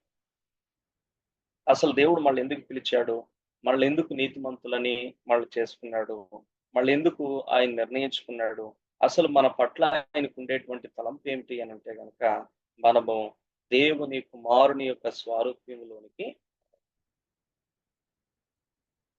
అల్టిమేట్ గా సంఘం పట్ల దేవునికి ఉన్న గోల్ అండి ఇది. చాలా సార్లు మన గోల్ మిస్ అయిపోతున్నాం. దేవుణ్ణి అసలు మనం ఎందుకు నమ్ముకున్నాం అన్నది చాలా మందికి అర్థం కావట్లేదు. చాలా మంది అసలు ఎందుకు దేవుణ్ణి వెంబడిస్తున్నాం అన్నది కూడా అర్థం కావట్లేదు. ఏదో ఈ యొక్క లోక సంబంధమైన విషయాల కోసమే దేవుణ్ణి వెంబడిస్తున్నాం అనేటువంటి ఆలోచన తాత్పర్యాలతో వెళ్ళిపోతున్న వారు చాలా మంది ఉన్నారు. అందుకే 1 కొరింథీ పత్రిక 15వ అధ్యాయం 19వ వచనంలో ఆయన అంటాడు, ఈ జీవిత కాలం మట్టుకే యేసుక్రీస్తునందు విశ్వాసం ఉంచిన యెడల మనం మనుషులందరికంటే దౌర్భాగ్యులం అని అంటాడు. కాబట్టి మీరు జాగ్రత్తగా అర్థం చేసుకోవాలని మనవి చేస్తా ఉన్నాను. అందుకే అసలు చాలా ప్రాముఖ్యమైనటువంటి తలంపు ఏంటి అని అంటే గనక మనమందరము కూడా సంఘమంతా పరిపూర్ణతలోనికి రావాలి. ఆ పరిపూర్ణతలో మళ్ళీ ఎవరి స్థాయిలోనికి ఎవరితో సమానమైన పరిపూర్ణత అని అంటే గనక క్రీస్తుకు సమానమైనటువంటి పరిపూర్ణత. ఒక్క మాటలో చెప్పాలి అని అంటే మాటలో, పనుల్లో, ప్రవర్తనలో ప్రతి విషయంలో క్రీస్తులాగా మారడం, అది పరిపూర్ణత అంటే. అర్థమైందమ్మా? అవునండి. మనల్ని చూసిన వారు ఈ రోజున మనలో క్రీస్తును చూడగలగాలి, అది పరిపూర్ణత అంటే. అందుకని క్రీస్తునకు సమానమైన పరిపూర్ణతలోనికి మనం రావాలి. అందుకోసం దేవుడు మనల్ని ఏర్పాటు చేసుకొని మన కోసం కొన్ని పరిచర్యలు ఆయన డిజైన్ చేశాడు. ఈ పరిచర్యల ద్వారా మీరు ఈ సేపులోకి వస్తారు అన్నది దేవుని యొక్క ఉద్దేశం. అయితే ఇప్పుడు అపోస్తలుడు, ప్రవక్తలు పునాది వేశారు, సంఘం కట్టడం అనేది, కన్స్ట్రక్షన్ అనేది ప్రారంభించబడింది. కాబట్టి ఇప్పుడు సువార్త పరిచర్య ద్వారా కొన్ని సజీవమైన ఇటుకలు అక్కడికి వస్తా ఉన్నాయి. ఇప్పుడు అవేమవుతాయి అని అంటే కనుక కన్స్ట్రక్షన్ లో భాగంగా ఒక అందమైనటువంటి ఆకృతిలోనికి అవి మార్చబడాలి, అవి రూపుదిద్దబడాలి. అక్కడ ఎక్కడ చెక్కబడాలో చెక్కబడాలి, ఎక్కడ నరకబడాలో నరకబడాలి, ఎక్కడ విరవబడాలో అక్కడ విరవబడాలి, ఎక్కడ అతకబడాలో అక్కడ అతకబడాలి. ఇలా అవన్నీ చేసినప్పుడు మాత్రమే విడివిడిగా ఉన్న ఇటుకలు ఒక చక్కని అద్భుతమైన కన్స్ట్రక్షన్ లాగా మారినట్లు మనం కూడా సజీవమైన రాళ్ల వలె వచ్చాం సంఘంలోనికి. అయితే ఇప్పుడు మన జీవితాల్లో కూడా క్రీస్తులాగా చెక్కబడాలి. అటువంటి ఆ స్వారూప్యంలోకి రావడానికి ఈ టీచింగ్, ఉపదేశం అనేది మనకు చాలా అవసరం. అందుకని ఆ దినాలు ఏ దినాలు, అసలు శిష్యుల సంఖ్య ఎందుకు విస్తరిస్తుంది, కారణం ఏంటి అని అంటే ఆ దినాల్లో బోధ అనేది ఉంది. అందుకే 5వ అధ్యాయంలో ఆఖరి స్లైడ్ లో మనం చూసాం, వారు ఇంటింటా బోధిస్తున్నారు, దేవాలయంలో కూడా బోధిస్తా ఉన్నారు, అనుదినము బోధిస్తా ఉన్నారు. కాబట్టి ఈ రోజున వారానికి ఒక రోజు బోధ వినడానికి మనకు చాలా కష్టం. అలాంటిదంటే వాళ్ళు రోజు డైలీ టీచింగ్ వారు వింటూ ఉన్నారు, ఇంటింటా మాట్లాడుకుంటున్నారు, మళ్ళీ దేవాలయంలో మాట్లాడుతున్నారు, దేవాలయంలో వారు బోధ వింటున్నారు, వాళ్ళు ఇంటింటా కూడా వారు బోధ వింటున్నారు. జ్ఞాపకం చేసుకున్నాం, ఎంత విరువుగా వాళ్ళ మీద బోధ అనేది ఆ ఎఫెక్ట్ చూపిస్తా ఉంది. జాగ్రత్తగా గమనించండి. మనం ఏం వింటామో అదే ఆలోచిస్తాం, ఏమి ఆలోచిస్తామో అదే మనం ఏమంటే చేయడానికి ప్రయత్నం చేస్తాం. అందుకనే మనకి టీచింగ్ అనేది చాలా చాలా ప్రాముఖ్యమైనటువంటిది అనే విషయాన్ని జ్ఞాపకం చేస్తా ఉన్నాను. కాబట్టి జాగ్రత్త గమనించండి. అయితే ఈ రోజున అపవాది చాలా మందిని సంఘంలోకి వెళ్ళండి, నో ప్రాబ్లం, కానీ మీకు టీచింగ్ అవసరం లేదు, మీకు ఉపదేశం అవసరం లేదు, మీకు కేవలం ఇదిగో జోక్స్ చెప్పేవాళ్ళు ప్రసంగాలు సరిపోతాయి అని చెప్పేసి కేవలం మనల్ని ఏమండి టైం పాస్ చేసే విశ్వాసులుగా చేస్తా ఉన్నాడు. కాబట్టి దయచేసి విషయాలు గమనించాలని మనం చేస్తా ఉన్నాడు. ఆ రోజులు ఏ దినాలు అనంటే బోధించబడుతున్న దినాలు. అందుకే దయచేసి మీరు జ్ఞాపకం చేసుకోండి. ఆ యొక్క తురన్ను అనువాని యొక్క పాఠశాలలో కొంతమంది శిష్యులు ఏర్పాటు చేసుకొని పౌలు 4 గోడల మధ్య చెప్తా ఉన్నాడు. అయితే ఆ బోధ ఆసియానంతటా వినబడింది. కారణం ఏంటి? ఆ 4 గోడల మధ్య నేర్చుకున్నది వాళ్ళలో సమాధి చేయలా, దాన్ని 10 మందికి నేర్పించారు. ఈ రోజున ఈ జూమ్ మీటింగ్ లో మీరు 10 మంది రావచ్చు. మీ 10 మంది మీరు దేవుని యొక్క మాటలు నేర్చుకున్న మీరు, అది మీతో సమాధి కాకూడదు, దాన్ని మరికొంతమందికి అందించబడాలి. జ్ఞాపకం చేస్తున్నాను. దేవుడు ఇచ్చినటువంటి అదే భారంతో మేము పని చేస్తా ఉన్నాం. మీకు కూడా అదే భారం కలిగి ముందుకు వెళ్ళాలని మిమ్మల్ని ప్రోత్సాహపరుస్తా ఉన్నాం. దయచేసి గమనించండి. దేవుడు మీకు ఇచ్చిన ప్రతి ఒక శ్రేష్టమైన మాట మృత సముద్రంలో మీలో దాచుకోకండి, గలిలే సముద్రంలాగా మీలో నుంచి ఇతరులకు ప్రవహింపనీయండి. 2 రకాల సముద్రాలు ఉన్నాయి బైబిల్లో. ఒకటేమో మృత సముద్రం, దీంట్లోనికి నీరు వస్తుంది తప్ప అది బయటికి ఎక్కడికి పోదు. కానీ గలిలయ సముద్రం అది అలా కాదు. నీరు ఒకవైపు నుంచి వస్తుంది, మరోవైపు నుంచి దాంట్లో పాత నీరు పోతా ఉంటది. కాబట్టి అలా వచ్చేది వస్తా ఉంటే, పోయేది పోతా ఉంటే, అందుకే గలిలయ సముద్రంలో ఏముంటదంటే జీవం ఉంటది. అయితే మృత సముద్రం, దాని పేరే మృత సముద్రం, అందులో ఏ జీవము ఉండదు. కాబట్టి జ్ఞాపకం చేసుకుందాం. ఈ రోజున ఈ మాటలు వింటున్న మీరు కూడా గలిలయ సముద్రంలాగా ఉండండి, కానీ మృత సముద్రంలాగా ఉండకండి. మృత సముద్రం తీసుకుంటది. చాలా మందికి ఒక అలవాటు ఉంటది. ఎక్కడ టీచింగ్ వినబడినా తీసుకుంటారు, ఎక్కడ ఉపదేశం వినబడినా తీసుకుంటారు, ఎక్కడ మంచి సభలు జరుగుతున్నాయంటే వెళ్ళి తీసుకుంటారు. తీసుకోవడం ఉపదేశం, బోధ, టీచింగ్ తీసుకోవడం అలవాటు. దాన్ని ఇతరులకు షేర్ చేసేటువంటి అలవాటు ఉంది. దయచేసి అలా ఉండకూడదని మీకు మనం చేస్తా ఉన్నాం. కాబట్టి అలా బోధించబడుతున్న దినాల్లో శిష్యుల సంఖ్య విస్తరిస్తా ఉంది. ఎందుకంటే బోధ పొందుతున్నారు, మళ్ళీ వాళ్ళు ఇతరులకు చెప్తా ఉన్నారు. కాబట్టి ఆ విషయాన్ని గమనించండి. ఇంతకీ ఏం బోధించబడతా ఉంది అనంటే గ్రేట్ కమిషన్, గొప్ప ఆజ్ఞ. మత్తయి సువార్త 28వ అధ్యాయం 18 నుంచి 20 వచనాల్లో ఉండే ఈ భాగాన్ని ఏమని అంటారు? 3 వచనాల్లో ఈ భాగాన్ని ఏమని అంటారంటే గ్రేట్ కమిషన్ అని అంటారు. గొప్ప ఆజ్ఞ, మహా ఆజ్ఞని దాన్ని పిలుస్తారు. కాబట్టి ఈ యొక్క గొప్ప ఆజ్ఞ బోధించబడుతున్న దినాలు అనేటువంటి విషయాన్ని జ్ఞాపకం చేసుకుందాం. అలాగే ప్రకటించబడుతున్న దినాలు. ఏం ప్రకటించబడుతుంది అని అంటే గనక సువార్త ప్రకటించబడుతున్నటువంటి దినాలు పిల్లరా. కాబట్టి గ్రేట్ కమిషన్ బోధించబడతా ఉంది, సువార్త ప్రకటించబడతా ఉంది. ఆ కారణం చేత ఆ దినాలు శిష్యుల సంఖ్య విస్తరిస్తున్నటువంటి దినాలుగా మనం చూస్తా ఉన్నాం. కానీ ఈ రోజున మరి మనం ఆలోచించినట్లయితే గనక నేటి సంఘాల్లో గ్రేట్ కమిషన్ కూర్చున్నటువంటి ఆలోచనే లేదు, అవగాహనే లేదు. అంతేకాదు సువార్త ప్రకటన అనేటువంటిది అసలు విశ్వాసికి నేడు పట్టటమే లేదు.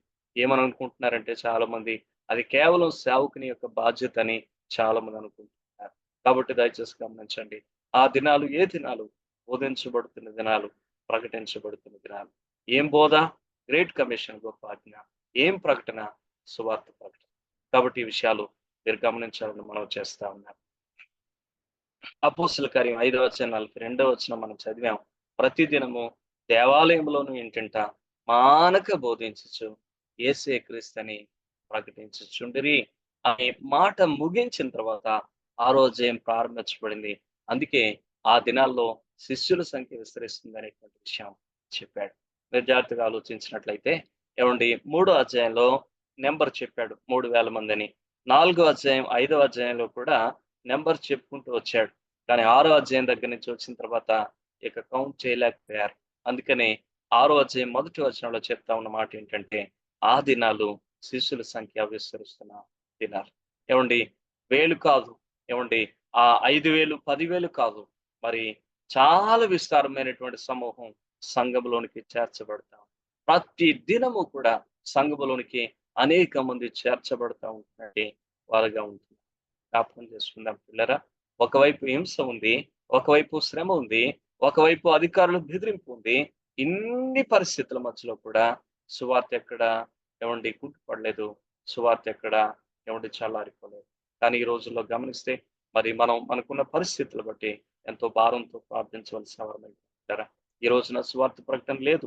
అసలు సువార్తను గురించిన భారం కూడా ఈ రోజున సంఘాల్లో సేవకుల్లో తగ్గిపోతా ఉంది. కాబట్టి మనం కూడా ఈ సందర్భాన్ని బట్టి మరింతగా భారం పొందాలి. అలాగే ప్రభు సన్నిధిలో ప్రార్థించాలి.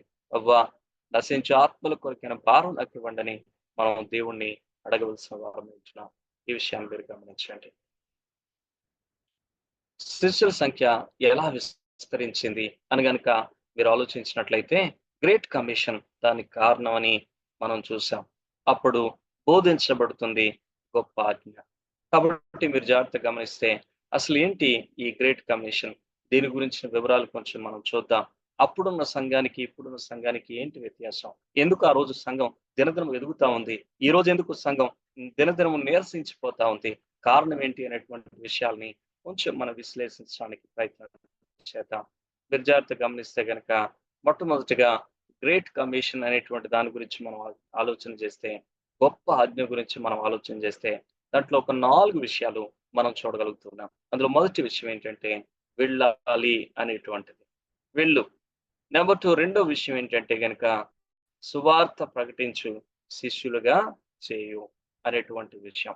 అలాగే మూడో విషయం ఏంటంటే బాప్తిస్మం ఇవ్వాలి అనేటువంటి విషయం. అలాగే 4 విషయం ఏంటంటే బోధించుట అనేటువంటి విషయం. ఈ యొక్క 4 విషయాలు ఏమంటే గ్రేట్ కమిషన్ లో మరి ప్రధానమైనటువంటి అంశాలుగా మనం చూస్తున్నాం. వెళ్ళుట, అలాగే సువార్త ప్రకటించే శిష్యులుగా చేయుట, అలాగే రెండవదిగా మరి బాప్తిస్మం ఇవ్వడం, అలాగే బోధించడం. కాబట్టి ఈ 4 ప్రధానమైనటువంటి అంశాలు కలిగిందే గ్రేట్ కమిషన్ అనేటువంటి విషయంగా మీరు గమనించాలి. గొప్ప ఆజ్ఞ, మహా ఆజ్ఞ. మత్తయి సువార్త 28:18-20 వచనాలు ఉండే ఈ యొక్క భాగంలో ఈ 4 ప్రధానమైనటువంటి విషయాలు మీకు కనిపిస్తాయి. కాబట్టి మీరు జ్ఞాపకం చేసుకోండి, ఎప్పుడైతే వెళ్ళడం, సువార్త ప్రకటించి శిష్యులుగా చేయడం, బాప్తిస్మం ఇవ్వడం, అలాగే వాళ్ళకి మళ్ళీ బోధించడం. ఏం బోధ అంటే గనక ఈ గ్రేట్ కమిషన్, మళ్ళీ వెళ్ళుట. అందుకనే మీకు ఈ యొక్క సర్కిల్ మీకు కనిపిస్తా ఉంది కదా. ఈ యొక్క యారో వెళ్ళుట గురించి చెప్తే, సువార్త ప్రకటించడం గురించి రెండవ యారో చూపిస్తే, మూడవ యారో బాప్తిస్మం ఇవ్వడం గురించి చెప్తే, నాలుగవ యారో బోధించడం గురించి చెప్తా ఉంది. ఏం బోధ? వెళ్ళు, సువార్త ప్రకటించి శిష్యులు చేయి, బాప్తిస్మం ఏర్పాట్లు వారి కొరకు చేయి, అలాగే మళ్ళీ వారికి తిరిగి నువ్వు బోధించు. ఏం బోధ? మళ్ళీ ఇదే బోధ. కాబట్టి ఈ విధంగా కంటిన్యూషన్, ఈ సర్కిల్ అనేది కంటిన్యూగా సర్క్యూట్ అవుతూ ఉంది, తిరుగుతూ ఉంది ఆది సంఘంలో. అందుకనే ఫలితం మనం ఏం చూస్తున్నామనంటే శిష్యుల సంఖ్య విస్తరిస్తూ ఉంది. ఏమిటి? గడియారంలో ముడి తిరిగినట్లుగా ఈ సర్కిల్ అనేది ఎక్కడ ఆగటం లేదు. వెళుతున్నారు, ప్రకటిస్తున్నారు, బాప్తిస్మం ఇస్తున్నారు, వాళ్ళకి బోధిస్తున్నారు. ఏంటి అని అంటే కనుక మీరు వెళ్ళాలి, మీరు ప్రకటించాలి, మీరు కూడా అనేకులను బాప్తిస్మం అనుభవంలోనికి తీసుకురావాలి అనేటువంటి యొక్క బోధ వారికి కూడా ప్రకటించబడుతుంది అనే విషయాన్ని మనం చేసుకున్నాం. రైట్.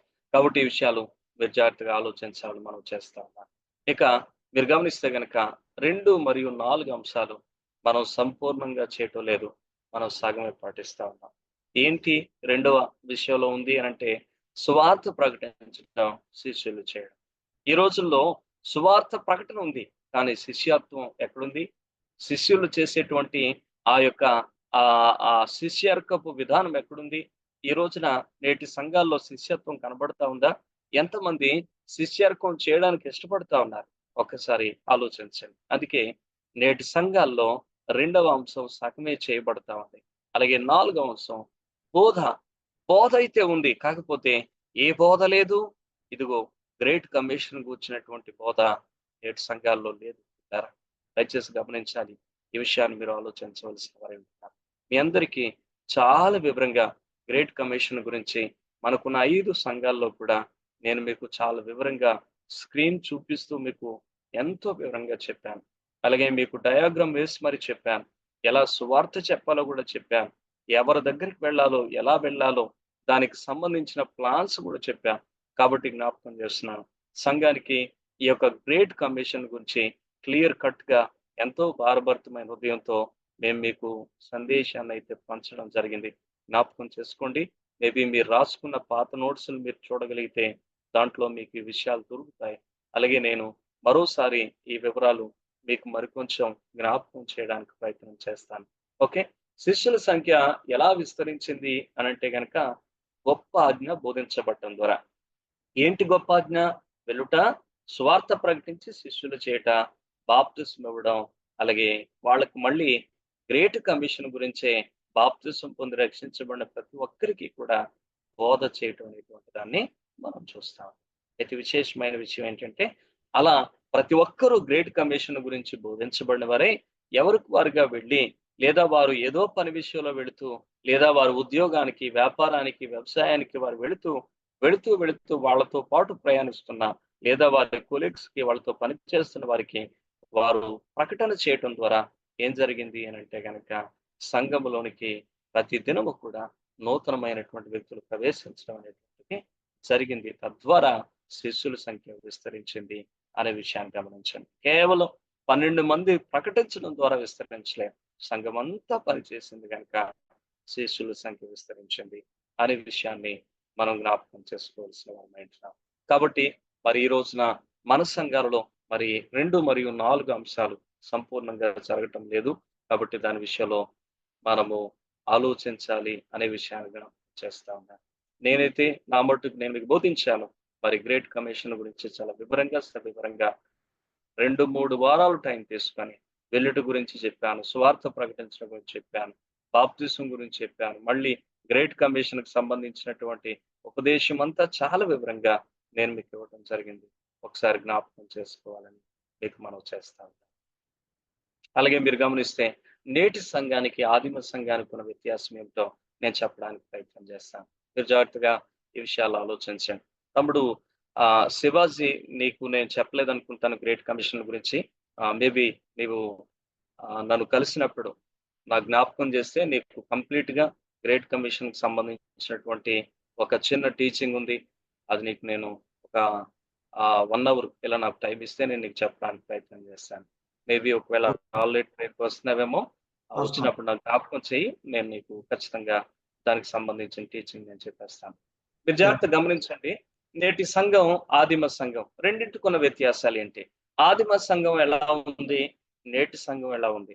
ఆ రెండింటి మధ్య ఉండేటువంటి పరిస్థితులను గనక మీరు ఆలోచించినట్లయితే చిన్న వ్యత్యాసం నేటి సంఘానికి, ఆదిమ సంఘానికి ఉంది. అది నేను మీకు చూపిస్తాను. జాగ్రత్తగా మీరు గమనించాలి. పాస్టర్ గారు ఉన్నారు. నేటి సంఘం గురించి మీరు చూస్తే గనక పాస్టర్ గారు ఉన్నారు. అలాగే ఒకవైపు సంఘం ఉంది, మరోవైపు నశించిపోతున్న ప్రజలు ఉన్నారు. అయితే ఇప్పుడు పాస్టర్ గారు ఏం చేయాల్సి వస్తుంది అనంటే, ఇటు సంఘ బాధ్యతలు చూసుకోవాలి, అటు నశించిపోతున్నటువంటి ప్రజలను గూర్చినటువంటి భారము కలిగి ఉండాలి. మీరు జాగ్రత్తగా ఆలోచించినట్లయితే వాస్తవానికి సేవకుని మీద ఎన్నో బాధ్యతలు ఉన్నాయి. అవన్నీ కూడా మీకు తెలిసినటువంటి విషయాలే. ఎన్ని బాధ్యతలు అనంటే గనక సంఘములో ఒక బిడ్డ పుట్టిన దగ్గర నుంచి ఆ వ్యక్తి మళ్ళీ పెరిగి చచ్చిపోయి సమాధిలోకి వెళ్ళేంత వరకు కూడా కంప్లీట్ గా ఒక వ్యక్తిని గుర్చిన బాధ్యత అంతా ఎవరి మీద ఉంటది అని అంటే కనుక పాస్టర్ మీద ఉంటది. ఈ యొక్క పరిచర్య ప్రపంచంలో ఎవరు చేయరేమో ఇటువంటి పని. మీరు జాగ్రత్తగా గమనిస్తే స్కూల్లో ఒక టీచర్ ఉన్నారనుకోండి, తన పాఠశాలలో జాయిన్ అయిన దగ్గర నుంచి పాఠశాలను విడిచిపెట్టేంత వరకు మాత్రమే ఆ టీచర్ ఆ స్టూడెంట్స్ గురించినటువంటి రెస్పాన్సిబిలిటీ ఉంటది. అలాగే మీరు గమనిస్తే గనక మీరు ఇంక ఏ విధానంలోనైనా చూడండి, వచ్చారా ఆ యొక్క పని చూసుకున్నారా, వెళ్ళిపోయినంత వరకే, అంతవరకే వారి బాధ్యత ఉంటది. కానీ ఎక్కడా లేనటువంటి ఒక గొప్ప లేకపోతే ఒక ప్రత్యేకమైనటువంటి పరిచర్య, లేదంటే ఒక ప్రత్యేకమైనటువంటి పని విధానం అనేటువంటిది కేవలం పాస్టర్ విషయంలో మీరు చూస్తారు. ఒక బిడ్డ పుట్టిన దగ్గర నుంచి ఈవెన్ మీరు గమనిస్తే గనక ఆ బిడ్డ ఎదిగి మళ్ళీ అన్ని తిరిగి చనిపోయి సమాధిలోకి వెళ్ళేంత వరకు కూడా ఒక బిడ్డను కూర్చున్నటువంటి కంప్లీట్ బాధ్యత పాస్టర్ మీద ఉంటుంది. అంటే సంఘంలో ఎంతమంది ఉన్నారనంటే అంతమంది కూర్చున్నటువంటి అన్ని విధాలైనటువంటి బాధ్యతలు ఎవరితో ముడిపెట్టబడి ఉంటాయంటే పాస్టర్. ఒకవేళ ఏదైనా కారణం చేత పాస్టర్ ఆబ్సెంట్ అయితే గనక ఆ రోజు ఏమండి సంఘంలో యుద్ధం జరుగుతూ ఉంటుంది. పాస్టర్ మీద ఎన్నో దాడి చేస్తారు, మా దగ్గరికి ఎందుకు వస్తారు, ఇలా ఎన్నో రకాలైనటువంటి పరిస్థితులు. మీరు జాగ్రత్తగా ఆలోచించినట్లయితే ఎవరి జాబ్కైనా సెలవు ఉంటదేమో, పాస్టర్ జాబ్కి ఎప్పుడు సెలవు ఉండదు. మీరు జాగ్రత్తగా గమనించండి. ఎప్పుడైనా ఏమండి మీరు సెలవులకి ఎక్కడికైనా వెళ్ళేటువంటి చాయిస్ ఉంటదేమో గానీ, పాస్టర్‌కి ఎప్పుడు సెలవుల మీద ఎక్కడికైనా వెళ్ళడానికి అవకాశాలు ఉండవు. మీరు జాగ్రత్తగా గమనించాలి. ఎందుకనంటే ఎప్పుడు ఏ ప్రాబ్లమ్ వచ్చి పడుతుందో తెలియదు. ఎప్పుడు ఏ గ్రామంలో ఏ విశ్వాసి ఏమండి ప్రభు పిలుచుకుంటాడో సమాధి చేయాల్సి ఉంటదో తెలియదు. ఎప్పుడు ఏ సమయంలో ఏ సందర్భంలో అయ్యా నాకు ఈ కష్టం వచ్చింది. మా కోసం వచ్చి కొంచెం ప్రార్థన చేస్తారా అని అడుగుతారో తెలియదు. కాబట్టి ఇటువంటి పరిస్థితులన్నీ కూడా మాకు వైపు సంఘములో ఉండేటువంటి ఎన్నో కుటుంబాలు, ఆ కుటుంబంలో ఉన్న ఎంతో మంది వ్యక్తులు కూర్చున్నటువంటి బాధ్యతలు సేవకుని మీద ఉంటాయి. కేవలం సంఘములో ఉండే వ్యక్తులు వారికున్న పరిస్థితులను గూర్చిన బాధ్యతలు మాత్రమే కాదు. సేవకునికి కూడా పర్సనల్ గా ఏమండి ఫ్యామిలీ ఉంటది. ఫ్యామిలీని గూర్చినటువంటి ప్రాబ్లమ్స్ ఉంటాయి. అలాగే సేవకునికి కూడా పర్సనల్ గా ఆర్థిక పరమైన ఇబ్బందులు ఉంటాయి. సేవకునికి కూడా పర్సనల్ గా ఆరోగ్యపరమైనటువంటి సమస్యలు ఉంటాయి. ఇలా ఎన్నో రకాలైనటువంటి ఒత్తిళ్లు సేవకుని మీద ఉంటూ ఉంటే, ఈ సేవకుని మీద ఇన్ని రకాలైనటువంటి బాధ్యతలు ఉంటున్నప్పుడు, ఈ సేవకుడు నశించిపోతున్న ప్రజల వైపు ఇంకేం ఆలోచనోడికి, అలాగే చచ్చి సంవత్సరాలైపోతున్న వాళ్ళ కోసం, అలాగే మీరు గమనిస్తే గనక ఇల్లు కట్టుకున్నప్పుడు పునాది రాయి వేసిన దగ్గర నుంచి మొదలుపెట్టి చివరి స్లాబ్ అయిపోయి మళ్ళీ రిబ్బన్ కటింగ్ అయ్యేంత వరకు ఎన్ని సార్లు ఆ ఇంటికెళ్ళి విజిట్ చేసి వాళ్ళ కోసం ప్రార్థన చేయాలో తెలియదు. కాబట్టి గమనించండి, ఇలా ఇన్ని రకాలైనటువంటి బాధ్యతల మధ్య మరి సేవకుడు సంఘం చుట్టూ తిరుగుతుంటున్నటువంటి పరిస్థితుల్లో ఇప్పుడు ఏమైపోతుంది అనంటే గనక నశించిపోతున్న ప్రజల వైపు చూసే ఆ పరిస్థితి సేవకునికి ఉండటం లేదు. నశించిపోతున్నటువంటి ప్రజలకు సువార్త ప్రకటించేటువంటి ఆ అవకాశం చాలా సార్లు సేవకునికి ఉండటం లేదు. ఇది వాస్తవికమైనటువంటి పరిస్థితి అనే విషయం గమనించాలి. మీరు జాగ్రత్తగా గమనించాలి. పాస్టర్ ఎటు చూడాలి అనంటే ఇటు నశించిపోతున్న ప్రజల వైపు, అటు సంఘం వైపు. చాలా సార్లు నశించిపోతున్న ప్రజలను నిర్లక్ష్యం చేస్తే ఒకవేళ దేవుడికి మాత్రమే కోపం వచ్చి దేవుడు అడుగుతాడేమో. కానీ సంఘాన్ని నిర్లక్ష్యం చేస్తే సంఘంలో ఉండేవాళ్ళు అలుగుతా ఉంటారు. సంఘంలో ఉండేవాళ్ళు కోప్పడతా ఉంటారు. సంఘంలో ఉండేవాళ్ళు ఎన్నో ప్రశ్నలేస్తా ఉంటారు. వాళ్ళకి జవాబులు చెప్పలేనటువంటి పరిస్థితి. అందుకే చాలా సార్లు దేవుడికైనా ఏదో జవాబు చెప్తాను. సంఘంలో ఉన్న వాళ్ళకి చెప్పలేనని చెప్పి పాస్టర్ ఎటువైపు చూస్తా ఉన్నాడంటే గనక సంఘం వైపు చూస్తా ఉన్నాడు. దయచేసి అర్థం చేసుకోండి. ఇది పాస్టర్‌కి ఉండేటువంటి పొజిషన్. నేడు సంఘం యొక్క పరిస్థితి. కానీ ఆదిమ సంఘం ఎలా ఉంది? మీరు జాగ్రత్తగా ఆలోచించినట్లయితే పాస్టర్ ముందున్నాడు. తర్వాత సంఘం ఉంది. తర్వాత నశించిపోతున్న ప్రజలు. మీరు జాగ్రత్తగా గమనిస్తే గనక వీళ్ళిరువురు చూపు ఎవరి వైపు ఉందంటే గనక నశించిపోతున్నటువంటి ప్రజలు. పాస్టర్ సంఘానికి చెప్తాడు. సంఘం నశించిపోతున్న ప్రజల దగ్గరికి వెళ్తా ఉంది. సంఘం నశించిపోతున్న ప్రజలను గూర్చి ఏమండి దేవుని సువార్త ప్రకటించి సంఘంలోనికి తీసుకొని వస్తా ఉంది. పాస్టర్ సంఘంతో మాట్లాడుతా ఉన్నాడు. నశించిపోతున్న ప్రజలకి సువార్త ప్రకటించబడతా ఉంది. అలాగే వాళ్ళు కూడా కలిసి సంఘంలోకి వచ్చినప్పుడు మళ్ళీ వారికి బోధించడానికి అవకాశం ఉంటుంది. మీరు జాగ్రత్తగా గమనించండి. ఆదిమ సంఘంలో జరిగినటువంటి పరిచర్య ఇది. పాస్టర్ గారు సంఘం నశించిపోతున్న లోకం మీదే దృష్టి పెట్టగలుగుతా ఉన్నారు. అటువైపే పరిగెత్తుతా ఉన్నారు. అటు గురించి ఆలోచన కలిగి ఉన్నారు. కానీ ఈ రోజున మీరు గమనిస్తే గనక పాస్టర్ కేవలం సంఘానికి లాక్ అయిపోవలసినటువంటి పరిస్థితులు వస్తా ఉన్నాయి. ఆ కారణం చేతే నేడు సంఘం ఏమవుతుంది అనంటే గనక విస్తరించడం లేదు. జ్ఞాపకం చేస్తున్నాను. పాస్టర్ సంఘాన్ని చూసుకోవాలి. సంఘం నశించిపోతున్న ప్రజలను చూసుకోవాలి. ఇది ఆదిమ సంఘం మనకు చూపిస్తున్నటువంటి విధానం. మీకు 8వ అధ్యాయం వచ్చేసరికి క్లారిటీగా మీకు అర్థమైపోతుంది. అపోస్తలులందరూ యెరూషలేములో ఉన్నారు. సంఘం అంతా మాత్రం ఏమైపోయిందంటే గనక చెదిరిపోతా ఉంది. అలా చెదిరిపోయిన సంఘం ఏం చేసింది? మీరు చూస్తారు. ఏమండి వారు సువార్త వాక్యం ప్రకటన చేస్తున్నారు అనే విషయం మనం చూస్తాము. కాబట్టి పాస్టర్ సంఘాన్ని సిద్ధపరుస్తా ఉన్నాడు. సంఘం నశించిపోతున్న ప్రజల దగ్గరికి వెళ్ళి సువార్త ప్రకటిస్తా ఉంది. అది ఆదిమ సంఘములో జరుగుతున్న పరిచర్య. కానీ నేడు సంఘం ఏమండి నశించిపోతున్న ప్రజలను పట్టించుకోవట్లేదు. అలాగే పాస్టర్‌కి సపోర్ట్ గా నిలవట్లేదు. ఈ 2 పరిస్థితులను బట్టి పాస్టర్ గారు అటు లోకం వైపు చూడాలి, ఇటు సంఘం వైపు చూడాలి. 2 వైపులా సాగలేడు గనక ఏదో ఒక దాన్ని నిర్లక్ష్యం చేయాలి. సువార్తలో లీనమవుతాడా? సంఘం నిర్లక్ష్యం అయిపోతది. సంఘములో ఒకవేళ భారంతో ముందుకు వెళ్తాడా? ఆ సువార్త అనేది నిర్లక్ష్యం అయిపోతది. ఈ రెండింటి మధ్య సేవకుడున్నాడు. నేడు సంఘ పరిస్థితులు ఎలా ఉన్నాయి? అందుకే సంఘాల్లో సంఖ్య విస్తరించదు. సంఘాల్లో ఉండేటువంటి అభివృద్ధి లేదు. సంఘం అనేటువంటి దినదిన అభివృద్ధిలోనికి వెళ్ళటం లేదు. జ్ఞాపకం చేస్తున్నాను. ఏ సంఘం అయితే సేవకుని మీద ఆధారపడకుండా తన మట్టుకు తాను సువార్త ప్రకటిస్తుందో ఆ సంఘం ఖచ్చితంగా విస్తరిస్తుంది అనే విషయాన్ని జ్ఞాపకం చేస్తున్నాను. కాబట్టి ఈ విషయాలు మనం అర్థం చేసుకుందాం. ఈ రెండింటి మధ్య ఉన్న వ్యత్యాసం మీకు అర్థమైంది అనుకుంటున్నాను. ఏమైనా అర్థం కాకపోతే మీరు నన్ను అడగవచ్చు.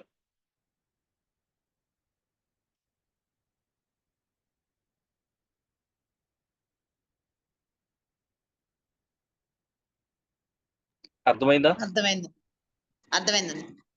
రైట్.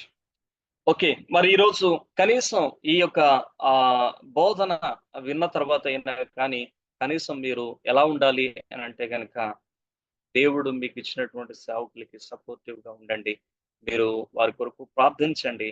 అలాగే మరి సాధ్యమైనంత వరకు వారు చెప్పేటువంటి సత్యాలు నేర్చుకొని ఇతరులు బలహీనంగా ఉన్న విశ్వాసులు బలపరచడానికి, అలాగే నశించిపోతున్నటువంటి ఆత్మలకు స్వార్థ ప్రకటించడానికి మీ వంతు మీరు ప్రయాసపడాలని నేను మీకు జ్ఞాపకం చేస్తూ ఉన్నాను. మరి ఈ విషయాలు కేవలం వినడం కోసం, హెడ్ నాలెడ్జ్ కోసం కాదు, ఇవి మనకు అన్వయించుకొని ఆధ్యాత్మిక మేలు పొందడం కొరకు అనే విషయాన్ని నేను మీకు జ్ఞాపకం చేస్తూ ఉంటాను. గమనిక, గ్రేట్ కమిషన్ పాటించే సంఘాలు మల్టిప్లై అవుతాయి. గ్రేట్ కమిషన్ పాటించే సంఘాలు మల్టిప్లై అవుతాయి. మల్టిప్లై అంటే రెట్టింపు అవుతాయి. 2, 4, 4 నుండి 16 అట్లా అవుతుంది అనమాట. 2 రెళ్ళు 4, 4 4లు 16, 16 16 అట్లా అది మల్టిప్లై అవుతా ఉంటది. మల్టిప్లై అవుతా ఉంటది. అయితే మీరు జాగ్రత్తగా గమనించినట్లయితే గనక మరి గ్రేట్ కమిషన్ అంగీకరించలేని లేదా పాటించలేని సంఘాలు యాడింగ్ అవుతాయి. యాడింగ్ అంటే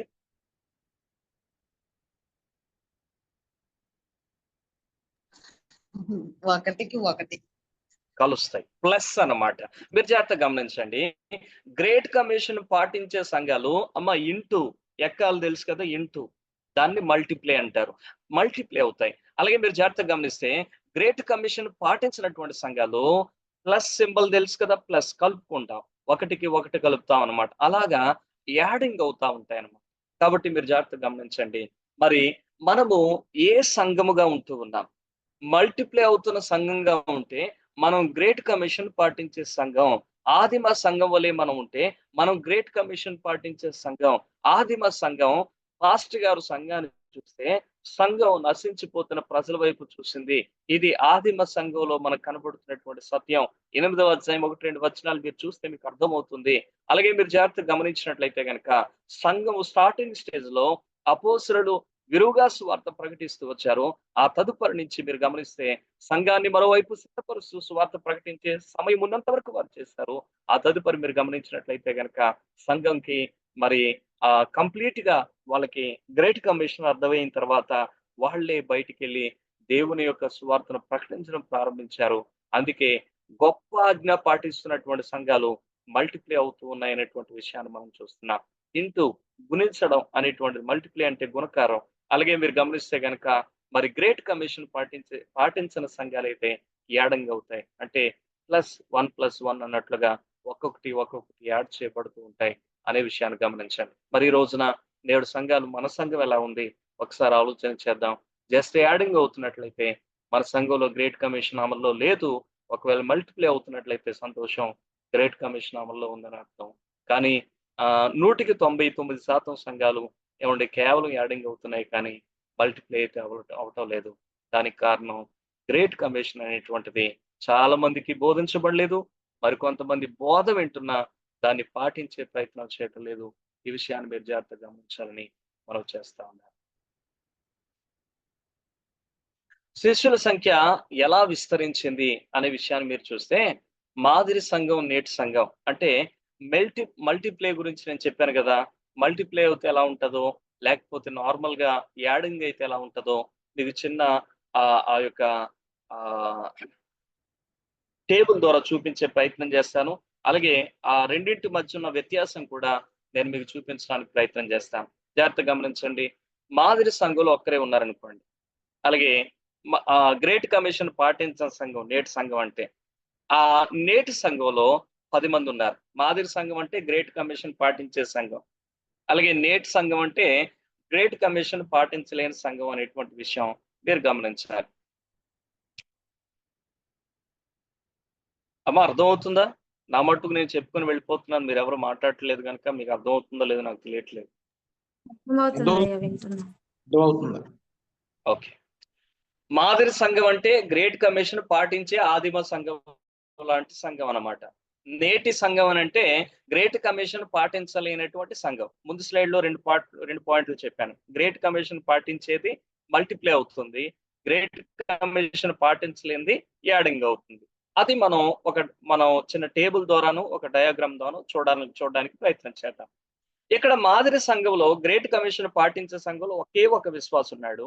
కానీ ఆ గ్రేట్ కమిషన్ పాటించలేని సంఘంలో 10 మంది విశ్వాసులు ఉన్నారు. ఇక్కడేమో గొప్ప ఆజ్ఞను పాటించారు, గ్రేట్ కమిషన్ పాటించారు. వీళ్ళేమో గొప్ప ఆజ్ఞను పాటించలేదు. వీళ్ళు సువార్త చేస్తున్నారు, వీళ్ళు సువార్త చేస్తా ఉన్నారు. వీళ్ళు 30 నెలలు టార్గెట్ పెట్టుకున్నారు, వీళ్ళు 30 నెలలు టార్గెట్ పెట్టుకున్నారు. ప్రతి నెల అందరూ ఒక్కొక్కరిని తేవాలని, ప్రతి నెల ఈ 10 మంది ఒక్కరిని తేవాలని. ఇక్కడ చిన్న వ్యత్యాసం అర్థం చేసుకోండి, కన్ఫ్యూజన్ గా ఉంటది. ప్రతి నెల అందరూ, ఇక్కడ ఒక్కరే ఉన్నారన్నారు, మళ్ళీ అందరూ అంటున్నారు ఏంటి అని అంటే కనుక, ఈ ఒక్కడు వెళ్తాడు ఒకరిని తెస్తాడు, ఆ తర్వాత ఇద్దరు వెళ్తారు మరొక ఇద్దరిని తెస్తారు, తర్వాత నలుగురు వెళ్తారు మళ్ళొక 8 మందిని అలా తెస్తా ఉంటారు. అలాగన మీరు గమనిస్తే కనుక వాళ్ళు ఒక్కరి నుంచి స్టార్ట్ అయ్యి మరి ఎంత మంది అయితే వాళ్ళ సహవాసంలోనికి వస్తున్నారో అందరూ గ్రేట్ కమిషన్ పాటించి ప్రతి ఒక్కరూ కూడా కనీసం ఒక్కరిని తెద్దామనేటువంటి ప్రయత్నంతో వారు దేవుని యొక్క సువార్తను ప్రకటించే దిశగా వాళ్ళు గ్రేట్ కమిషన్ పాటిస్తూ ఉంటారు. కానీ వీళ్ళ సంఘంలో ఏంటంటే కేవలం 10 మంది మాత్రమే ఉన్నారు. ఈ 10 మంది మాత్రమే, వీళ్ళు ఎవరికి గ్రేట్ కమిషన్ టీచ్ చేయరు, వీళ్ళు బోధించరు. మీరు సువార్త ప్రకటన కూర్చున్న బోధ వాళ్ళకు ఉండదు. కేవలం 10 మంది మాత్రమే ప్రయాసపడతారు, 10 మంది ఒక్కరిని తేవడానికి ప్రయత్నం చేస్తూ ఉంటారు. ఇది అందుకే యాడింగ్ అవుతున్నటువంటి సంఘంగా దీన్ని మీరు చూడగలుగుతారు. అప్పుడు ఈ 10 మంది 30 నెలలకి 30 పదులు ఎంత? 300 మంది అవుతారు. 30 పదులు 300 మంది అవుతారు. అదే ఈ 30 నెలల టార్గెట్ పెట్టుకున్నారు కదా, ఇక్కడ ఎంత అవుతారు చెప్పండి?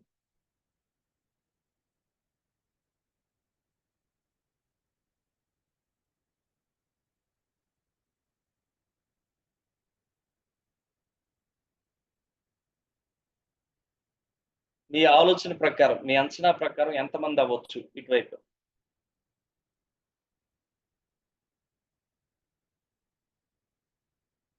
అమ్మా ఉన్నారా లేదా? నేను ఒక్కడనే మాట్లాడుతున్నా అమ్మా. ప్రతి నెల ఒకరిని తెస్తే 30 రోజులు 30 మంది అవుతారు. నేను చెప్పింది మీకు అర్థం కాలేదని దీన్ని బట్టి నాకు అర్థమైంది. ఇటువైపు ఉన్నది మాదిరి సంఘం అనేది గ్రేట్ కమిషన్ పాటించే సంఘం. అంటే ఈ సంఘం మల్టిప్లై అవుతుంది. మల్టిప్లై అవ్వడం అని అంటే ఒకరున్నారు, ఇద్దరు అవుతారు. 900 మంది అవుతారేమో. అలాగున వాళ్ళు విస్తరిస్తారనమాట. 2 రెళ్ళు 4 అవుతాయి, 4 4 16 అవుతాయి, అలాగనమాట. అది మల్టిప్లై అవుతా ఉంటది. ఇక్కడ ఏంటంటే యాడింగ్ కాబట్టి 10 మందిని తెస్తూ 30 పదులు 300 మంది అయ్యారు. కానీ ఇక్కడ మల్టిప్లై అవుతుంది. మీ ఆలోచనలకి మీ ఊహకు అందదు. ఒకసారి చూడండి, మీకు ఆ వివరాలు కనపడతాయి. లెక్కల టీచర్లు చెప్పండి ఎంతో నెంబర్?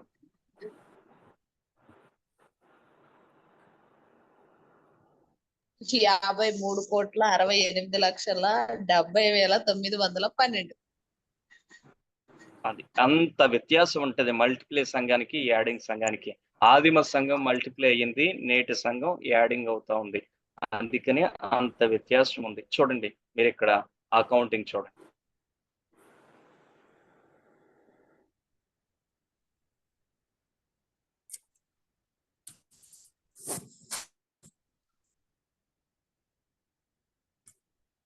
వీళ్ళు కేవలం 10 మందిని మాత్రమే తెస్తున్నారు. మిగతా వాళ్ళు ఎవ్వరూ పనిచేయరు. ఈ 10 మంది వచ్చారు, నెక్స్ట్ వారానికి 10 మంది అంటే 20 మంది అయ్యారు కదా. ఈ 20 మందిలో మళ్ళీ 10 మందే పనిచేస్తారు. ఆ 10 మంది ఏమి పట్టించుకోరు, వాళ్ళకి ఏమి పట్టదు. మీరే సార్ ఆ తర్వాత వారానికి అమ్మా మీరు వేసారా ఈ లెక్క?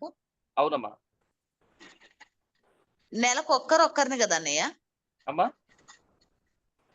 నెలకు ఒక్కరిని కదా? అవును, మల్టిప్లై అవుతారు.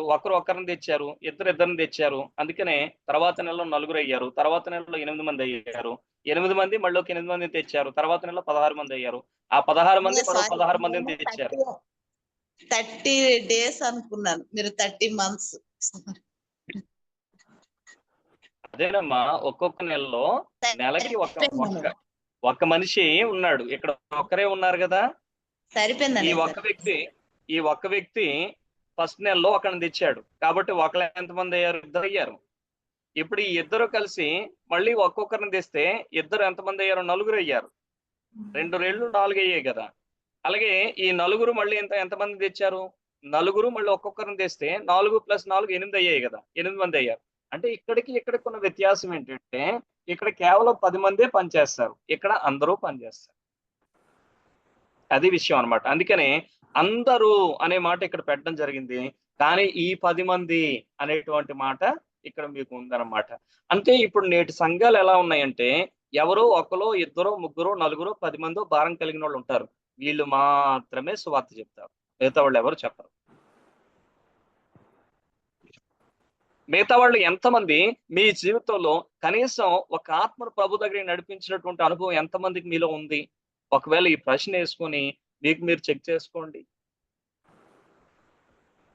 చాలా మంది నేటి సంఘములు ఎలా ఉంటారని అంటే కనుక వాళ్ళకి ఏం పట్టదు, వస్తారు కేవలం సేవకుడు చెప్పే మాటలు వింటారు, వీలైతే 4 మార్కులు వేస్తారు, కుదిరితే వీలైతే ఒక చప్పట్లు కొడతారు, లేకపోతే 4 మొట్టుకలు వేసిపోతారు. ఏం చెప్పాడు పాస్టర్ గారు అని చెప్పేసి. ఈ రోజుల్లో చాలా మంది సంఘాల్లో ఇలాగే ఉన్నారు. జ్ఞాపకం చేస్తున్నాను, గమనించండి. ఈ 10 మందికి తప్ప మిగతా వాళ్ళు ఎవ్వరికి కూడా 290 మందికి ఏ బాధ్యత లేదు. అందుకని ఈ 10 మంది బాధ్యతతో వాళ్ళు ఒక టార్గెట్ పెట్టుకొని ప్రతి నెల నేను ఒక్కొక్కళ్ళు తెద్దామని 10 మంది చేశారు కనుక 300 మంది అయ్యారు. కానీ ఇక్కడ ఏంటంటే అంటే కనుక ప్రతి ఒక్కరూ కూడా బాధ్యతాయుతంగా వ్యవహరించారు. గ్రేట్ కమిషన్ అనేది వాళ్ళకి ఉపదేశించబడింది, వారు అర్థం చేసుకున్నారు, దాన్ని ఆచరణలో పెట్టారు. అందుకని ఒకరిని తేవాలన్న తీర్మానంతో ఒక వ్యక్తితో మొదలైంది. 30 నెలల్లోకి వెళ్ళేసరికి మీరు ఇలా 1 2 అయితే 2 4 అయితే 4 8 అయితే 8 16 అయితే అలా మీరు కౌంట్ చేసుకుంటూ వెళితే కనుక మీకు ఈ యొక్క కాల్కులేషన్ వస్తుంది.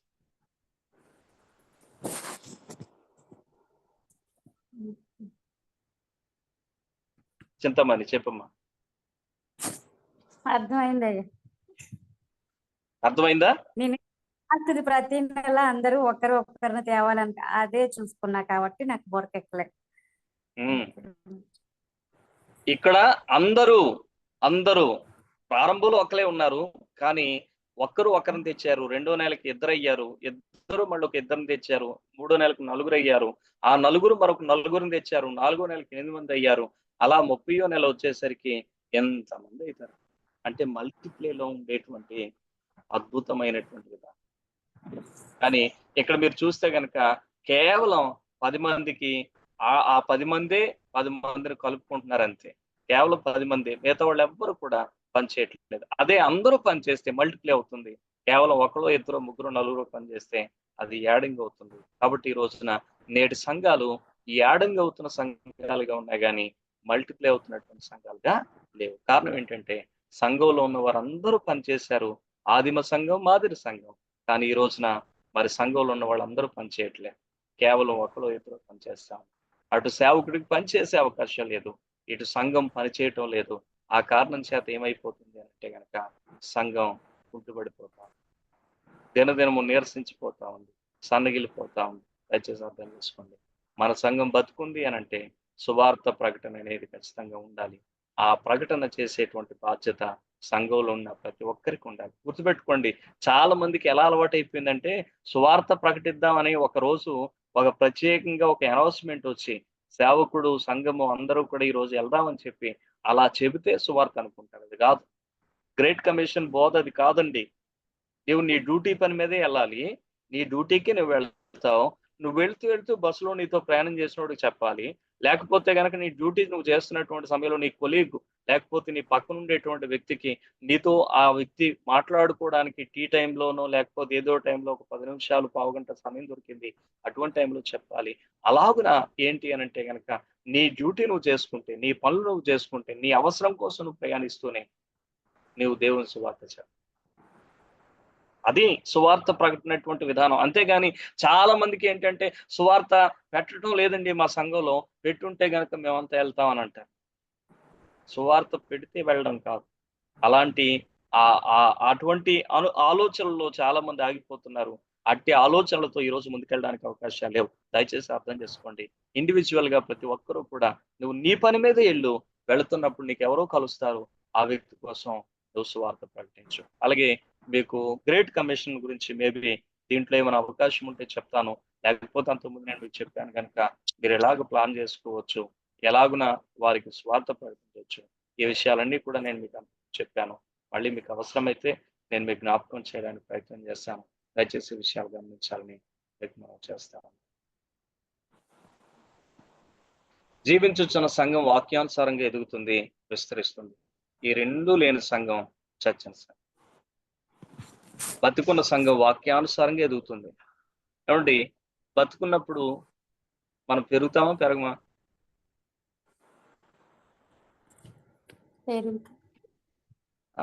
చేసుకున్నా చేసుకోకపోయినా ప్రతి సంవత్సరం పుట్టినరోజు వస్తుంది అంటే అర్థం ఏంటి? నువ్వు పెరుగుతున్నావు అని అర్థం, ఎదుగుతున్నావు అని అర్థం. అలాగే విస్తరిస్తుంది. కాబట్టి జీవించుచున్న సంఘం వాక్యానుసారంగా ఎదగడం, అలాగే విస్తరించడం, ఈ రెండు చాలా ప్రాముఖ్యం. ఒకవేళ ఈ రెండిట్లో ఏది ఆగిపోయినా ఆ సంఘం మెల్లమెల్లగా చచ్చిపోతుందని అర్థం. రెండో ఆగిపోతే చచ్చిపోయింది. కాబట్టి ఈ రోజున జ్ఞాపకం చేసుకున్నా, మరి మన సంఘాల్లో జీవం ఎంతవరకు ఉంది ఆలోచన చేద్దాం.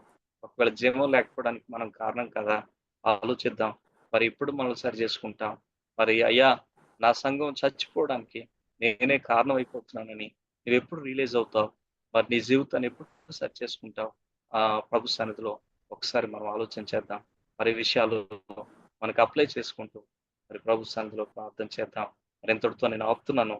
మరి మీకు ఏమైనా ప్రశ్నలు ఉంటే మీరు మాట్లాడవచ్చు.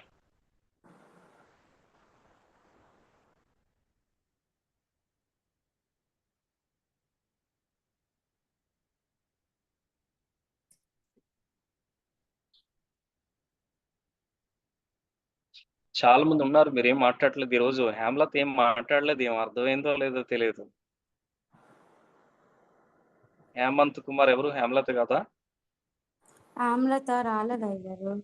అది వాళ్ళ రైట్. అమ్మ ఊరు వెళ్ళిందంట, ఛార్జింగ్ లెస్ సెల్లో రాలేకపోతాను. ఓకే.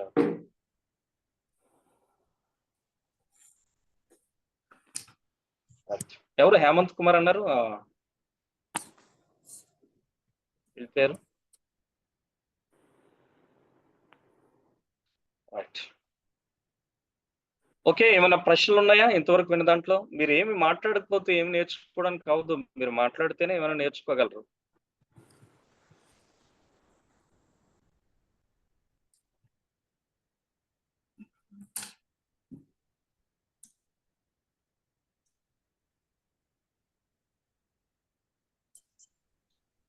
ప్రశ్నలు రెండు సందర్భాల్లో రావు.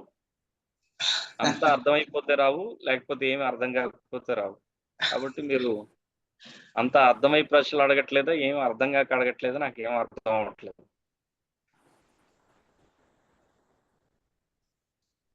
శివాజీ మాట్లాడుతున్నావా? వింటున్నానన్నా. అర్థమైందన్న.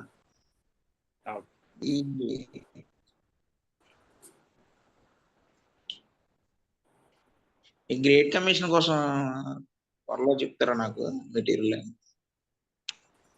చెప్తాను తమ్ముడు. ఆల్రెడీ ఇక్కడ వీళ్ళందరికీ నేను చెప్పడం జరిగింది.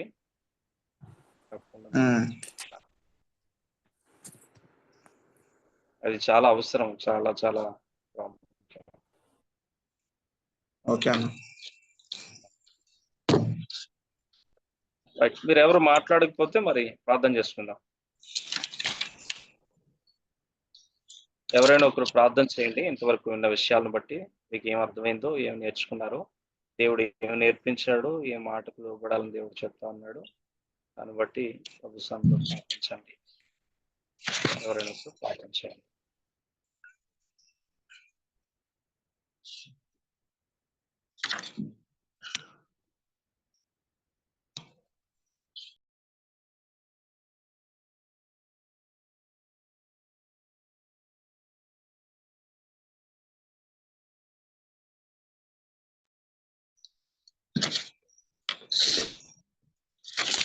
పరిశుద్ధుడ జీవం కలిగిన తండ్రి, జీవాధిపతి నీకు వందనాలు ప్రభా. ఇంకో నాయన ఈ రాత్రి సమయంలో తండ్రి సంఘముగా మేము అందరం కూడుకొని ప్రభా, ఇంకో నాయన ఈ యొక్క జూమ్ మీటింగ్ ద్వారా ప్రభా మీరు మాతో మాట్లాడినటువంటి మాటలు బట్టి వందనాలు. ఇప్పుడు దాకా స్టడీ చేసినటువంటి వాక్యోపదేశాన్ని బట్టి నీ నిండు కృతజ్ఞత స్తుతులు స్తోత్రాలు చెల్లిస్తున్నాం ప్రభా. నాయన తండ్రి నీ యొక్క శిష్యులు ప్రభా నాయన వారు చేసినటువంటి పరిచర్య కోసం అయ్యా మీరు మాతో మాట్లాడుతూ వచ్చిన మాటలు బట్టి నీకు వందనాలు. అవును ప్రభా, ప్రతిదినం ఎన్నో ప్రయాణాలు చేస్తుంటాం. ప్రతి దగ్గర వర్క్ చేసినప్పుడు అనేక మంది వ్యక్తులు మాతో ఉన్నప్పుడు తండ్రి నీ యొక్క నాయన సువార్తను మేము ప్రకటించలేకపోయాం తండ్రి. అందుని బట్టి మమ్మల్ని క్షమించండి అయ్యా. నీ యొక్క వాక్యమును నాయన మరొక మారు మీరు మా ముందుకు తీసుకొచ్చిన విధానాన్ని బట్టి వందనాలు నాయన. ఇక్కడి నుంచైనా నీ వాక్య పరిచర్య చేయడం మీరు చూపించండి. అలాగే ప్రభువా సువార్త చేయడానికి నాయన మరి ముఖ్యంగా సువార్త చేయడానికి మీ యొక్క సహాయము మీరు మాపై ఉంచమని ప్రార్థిస్తున్నాను తండ్రి. నీకు వందనాలు అయ్యా నాయన. ఇప్పుడు దాకా నీ వాక్యం చెప్పినటువంటి నీ దాసులను మీరు దీవించండి, ఆశీర్వదించండి ఆయన. ఈ యొక్క మీటింగ్ లో ఎంతమంది అయితే ఉన్నారో వారందరినీ ప్రభువా మీరు దీవించండి, ఆశీర్వదించమని ప్రార్థిస్తున్నాను తండ్రి. నీకు వందనాలు ఆయన. మరింతగానో వాక్యం నేర్చుకునే కృపను మీరు మాకు దయచేయండి ఆయన. జ్ఞానము కూడా నాయన తండ్రి మీరు మాకు దయచేయమని ప్రార్థిస్తా ఉన్నాం ఆయన. ఇప్పుడు దాకా చెప్పిన వాక్యాన్ని మరొకసారి మేము నాయన తండ్రి నాయన బుక్స్ తీసుకుని వాక్యం ముందుకు వెళ్ళి మళ్ళీ మేము దాన్ని ధ్యానించే కృపను కూడా మీరు మాకు దయచేయమని అయ్యా. నీ నామానికి నిండు కృతజ్ఞత స్తుతులు స్తోత్రాలు చెల్లించుకుంటూ యేసు నామములో ప్రార్థిస్తున్నాను తండ్రి, ఆమేన్.